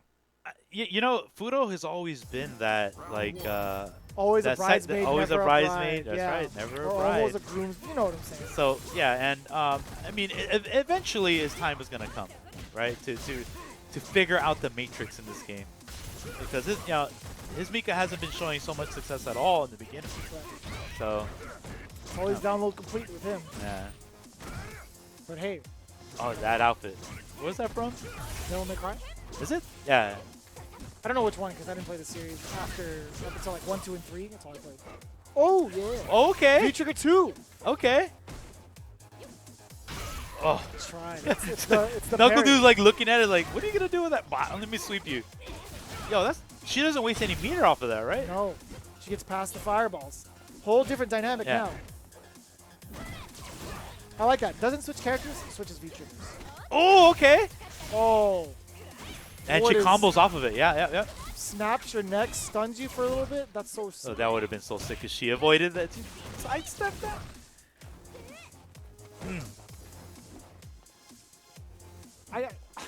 This is my actual first time seeing it. Yeah, you're like in awe right now. Being applied. Yeah. Yeah. You're soaking this in like a sponge right now. You're like, I'm paying very close attention right now. Yeah. So for my lack of, it's like S-Groove in CVS. oh boy. Remember It's that? just- Yeah. The purple meter. Purple meter. Yeah. You get Oh. dodge, you get charge. Yep. It's gross. It's a very gross groove. Ooh. Yep. Sneak that in. And she has 2 bars on this, so Yeah, it's a very good. Yep. Actually, I take it back. Not a very good feature, but it's a good amount of having just 2 bars for Yeah. activation. Quick activation. All right. Quick V reversal. Doesn't necessarily mean it's the best. Yikes. Oh, maybe could have parried that. Yeah, out of there. Oh 2 yeah, times. nothing. Oh, the dash. Yo, that is such a sneaky V trigger. Look, and it's still on. This is guaranteed the longest V trigger in the game. You think so? If she doesn't use anything. For a 2 bar? What was Chun-Li's V trigger 1 again? It's her V trigger 1 is the install where she has multiple hits. Yeah, but how many bars? Is it? It's 2. That's a long V trigger. It's not. It's not. It's not. It actually, I think it goes down a little bit faster though. Now it does. Yeah. Versus Actually, for this one, look this at is looking like Chun-Li V yeah, trigger. no, this one is looking like Birdie. Oh, okay. Yeah, you're just kind of like he's red for the entire round. Oh, from downtown Yep. getting that EX elbow. Oh yes. Yeah, what are you gonna do about this? Oh, you missed it. Oh, but he still got the counter. Oh. Yo, how the tables have turned. Oh, okay, delayed roundhouse got him. Yo, I like this. Idom, I love you, man. I love just, you know what? His brain is working. No, the cogs are turning. we're using something that works. We're trying to get in there instead of just throwing myself at Sonic Booms. I have a dodge now. Yeah. That forces Guile to come in. Yeah. I don't know how long he's been keeping this under his belt, like working on it, Yeah. but what better way to test it out in a grand final stage, especially for a free Oh, yeah, online qualifier. It's by because the way. it's set to 2, first to 2, so they're gonna have to play again. Oh, first. Oh no. Oh, they're switching. Ah, okay, I got it. Probably switching the characters. You think so? I don't know what other characters IDOM could possibly Or present V against the trigger. West. I would say V V trigger. trigger. Yeah. But I did like the idea of going past Booms. It got him a round against Knuckle Dude, and it got it a lot closer than it was game 1. Game 1, it was a shootout or a I don't blowout think for Idom Knuckle plays Dude. other characters anymore. He used to I don't play think so. Karen a little bit in the beginning. Yeah, I know. It's like, No, sir. no. No way. You don't remember he played? No, I do, but it's just like it wasn't. up to Yeah, snuff, of course, is of what I'm course. saying. Laura all the way. If anything, Oh, changing now. Look at of this. course. Of course. Oh no, and V Trigger as And well. V-Trigger, Does have the okay. Spark Show. Okay. V Trigger 1 from All right. Laura. Christmas outfit, getting herself ready for the seasons. V Trigger 1. Yeah, so Knuckle Dude, man, he is just. This is it. This is a game point for him to win the tournament. Oh. Oh. Okay, a what? little bit of a mishap yeah, on both ends. That was a little weird. Weird little transition there. Yeah. See, look how much life you lost. It's kind of like fighting, in a way, like Fang. Your life is going down like poison because you're blocking all of these projectiles. Yep. It's the same concept. So. And he's mixing it between regular booms and EX booms, so he's also building back those resources on execution and on block, right? Absolutely. So. All right, now he can get the party started, but at like losing 70% of his life. So that. All right, here's your chance. Here it is. Oh boy. Oh man, he just lets it rip. Knuckle do in prime position to take it all the way now. Now he gets a free mix-up. That's so dirty. Oh, overhead. Overhead. Also, shout-outs to K-Brad. I know he was watching. He was talking about the DMC costume. He's a little sad that we didn't give it the proper justice it deserves. I apologize. I'm not going to claim I know the game when I don't. I have to say it. But I'll tell you what, Knuckle Do, again, in prime position once more. Idom has been kept away for so long this entire time. And Knuckle Do pushing to the corner now. All offense, close to stun. This could be it. No, nice block. Good block. Great block on the overhead. Jump in, no success, but does get out of the corner. And Knuckle Do is chasing her down. Woo! Yeah, it's just way too hard to get started, man. And that's got to be it. That's it. That is the wrap. More than enough for Knuckle Do to take it all the way 3-0. And the classic spectating has been halted, but not for you guys at home. We do have our first champion for the Capcom Pro Tour North America region, East Coast #1. Yes. Congratulations, Knuckle Do. Knuckle Do taking home 150 points. 150 points. And then Idom as well taking 70. And for those, if I didn't mention it, Sabor took down 40 points. So that's a pretty good amount for... First year competing in tournaments. That's right, yeah. Toronto. Shout out to you guys. Yeah, it was very, very good. And Knuckle Do was the one that actually left the lobby first. He's like, all right. Knuckle Do left the lobby first? Yeah, it's like, I believe it's 9:50 is their time. So he's like, it's bedtime. I got to watch me some Family Guy. Probably. I don't know. Who knows? But that being said, we did have a very, very spectacular top 8. Big shout-outs to all the competitors who competed and everybody else in the preliminaries. We had a stacked, 250-plus competitors? Yeah, so it was 250 competitors. The usual suspects were in there, a lot of killers. Again, East Coast is always showing how dominant they are in Street Fighter in North America. A lot of those guys are in North America. These guys are just killing it, man. And it's always a pleasure coming, having you over here commentating Street Fighter 5 to the Wouldn't fans. have it any other way, man. It's more fun. Yeah, but before we go, I think we have a series of shout-outs to give to the Capcom Pro Tour sponsors. Oh, actually, we do. Yeah. Victrix headset, the official gaming headset of the Capcom Pro Tour, by the way. And look how that sigh of relief.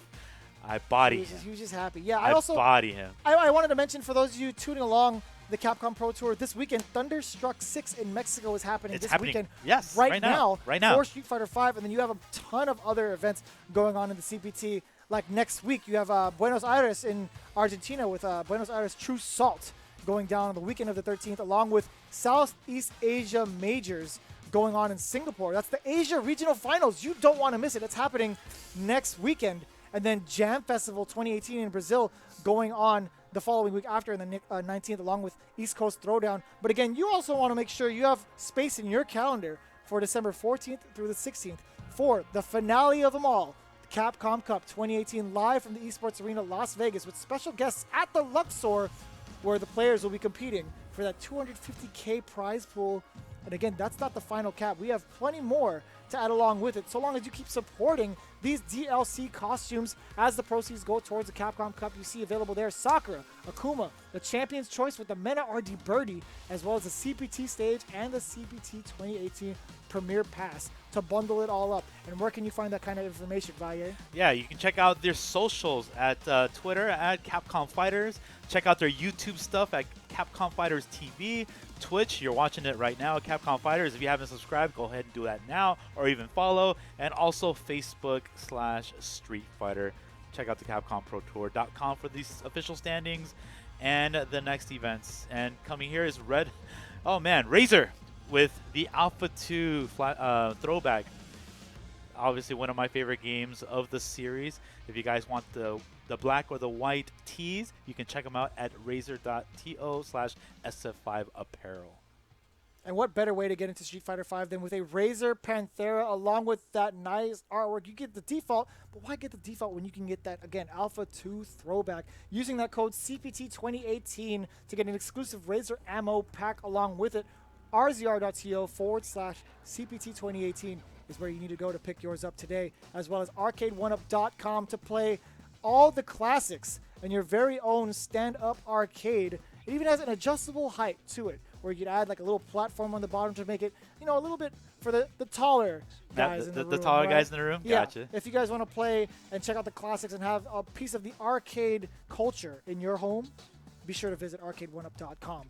Yep. And while you're doing so, you get to order in the comfort of your own seat with a Vertigear chair using 10% off all products right now using CPT18 and visiting vertigear.com to pick up one of your chairs right now, the official gaming chair, excuse me, of the Capcom Pro Tour. Capcom Pro Tour. It's a mouthful.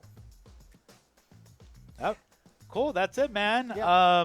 Guys, again, Thunderstruck this weekend. That's right. If you guys want to enter the next Capcom Pro Tour online ranking event for the East Coast event number 2, go to smash.gg. Sign-ups are still live. You can sign up. And I think that will take place in November. And then you have the Seam coming up. One more shout out. I totally forgot. I didn't really get to forget. I didn't have the time. But again, the two biggest ones, not to put like shout outs on anybody else, but again, you guys have to follow this one.